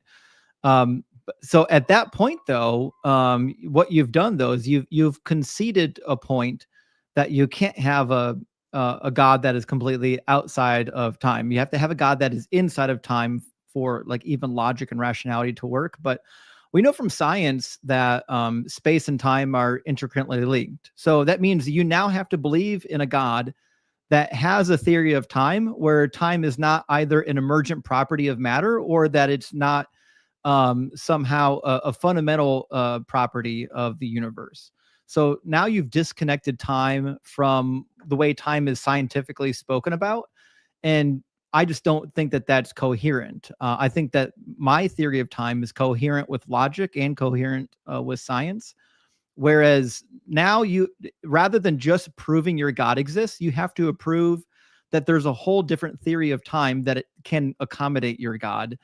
And I think it's just easier to assume that since we're on an infinite timeline where matter, space, and time go infinitely into the past and infinitely into the future, that your God just isn't necessary for anything. If all of matter, space, and time has always existed in some shape or form, then your God's just not necessary for it to come into being. Couple more supers here, Justin, if we can blast through them. Guys, we got a hard stop here in a few minutes, and I want to do this update and show everybody the subscriber count and see if we can't get many of you watching right now to subscribe right now to blast him past 14,000. We have Stop Skin Man saying, on fine tuning, some of it is based on models involving dark matter. While I'm no scientist, the YouTuber and theoretical physicist Sabine Hassenfelder says dark matter has been failing very hard against recent data. Yeah. So, the issue of dark matter is obviously it's a theoretical model, and there's data points that are for it, and there's data points that would probably work against it. But my particular cosmological viewpoint doesn't need dark matter to exist. It's meaningless to me whether dark matter exists or not.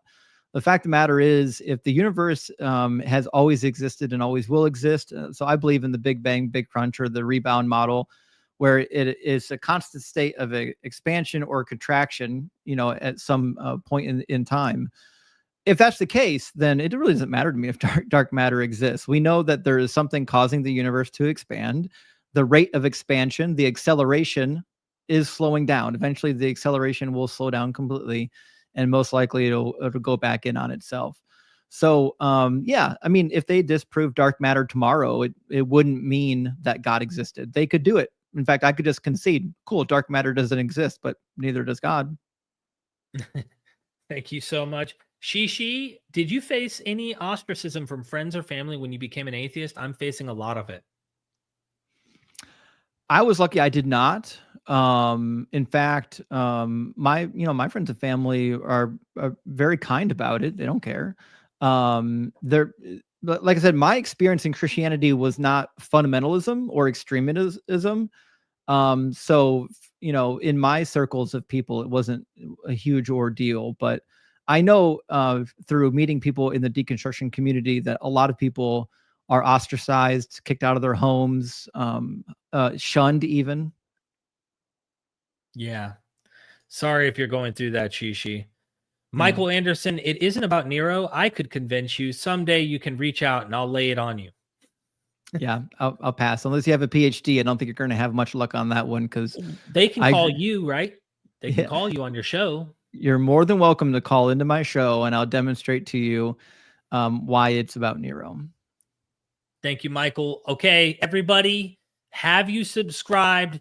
This is it. After this, it's eternal conscious torment. If you don't join, Doug is a loving God, okay? But don't make him not loving.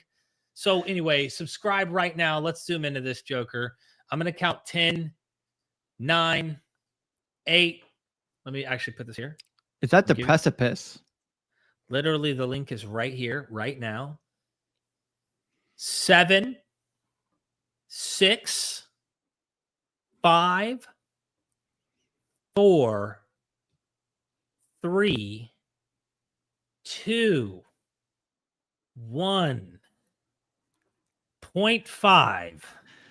We're at the edge. 0.0000007 Okay. Everybody, did you subscribe? Press 1 right now in the chat if you've subscribed. Just hit that 1. We're at 16 away. I'll most likely have that 16 by the end of the day. So we should have it in 5 seconds. There's no reason we can't break the 14K right now. Oh shoot, we're at the edge. We're only 6 away now. Okay, come on. We're at the doorstep with the power of Doug. Oh my gosh, I'm updating 13.9. But see, you could see the actual amount, right? Right. I've got studio open. Yeah, we're at 4 away. We're 4 more away now. 4 more of you blessed members. Get your wings. Join right now. Let your sins be forgiven. We only need 1 more. We're 14. We're 1 away. There we go. We're at 14. Bada bing, bada boom. Thank you so much, guys. Thank you. Any final words from you, Justin, as we wrap up? And I hope more people will go subscribe. Yeah, I mean, Derek, thank you so much for having me on the channel. You've been a big inspiration to me as well. I've been watching your channel ever since the Robert Price days. And so, I've been enjoying your content for so long that it really is a treat that you would even have me on and talk to me. I feel like I have a little bit of imposter syndrome in the community, because I'm getting to talk to so many influential people that have helped form and shape where I'm at now. So, just so you know, yes, I went to Bible college, I went to seminary, but even the content that you're producing is teaching me still. I am learning from your content. A lot of people think that once you've gone through school, you have nothing left to learn, but that's not true. You always keep learning, and your channel is a great source of information. Thank you, man. Well, I've learned already from you a lot, and I'm continuing to learn. And we've been talking, and I'm going, okay, we got some collabing to do and more knowledge. Thank you for the compliment. I really do appreciate it. It means a lot, especially when you get harassed, if you will, by nothing but negative comments from people. You liars, you don't know what you're talking about. It's like, I guess no one at Oxford and Harvard and Yale and any of these professors and academics who literally talk about this 24/7 have any clue. Right. But your pastor in Bubblegum, Alabama, yeah, he's got the answers. You know what I mean?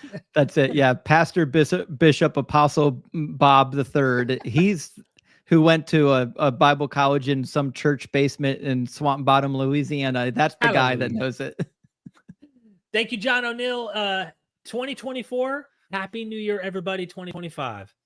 Thank you so much. Everybody, never forget. If you have forgot, please subscribe. Don't forget to subscribe to our friends, our guests that we have on. Like their videos. Let them know that MythVision sent you. But a lot of people forget, and I hope you never do.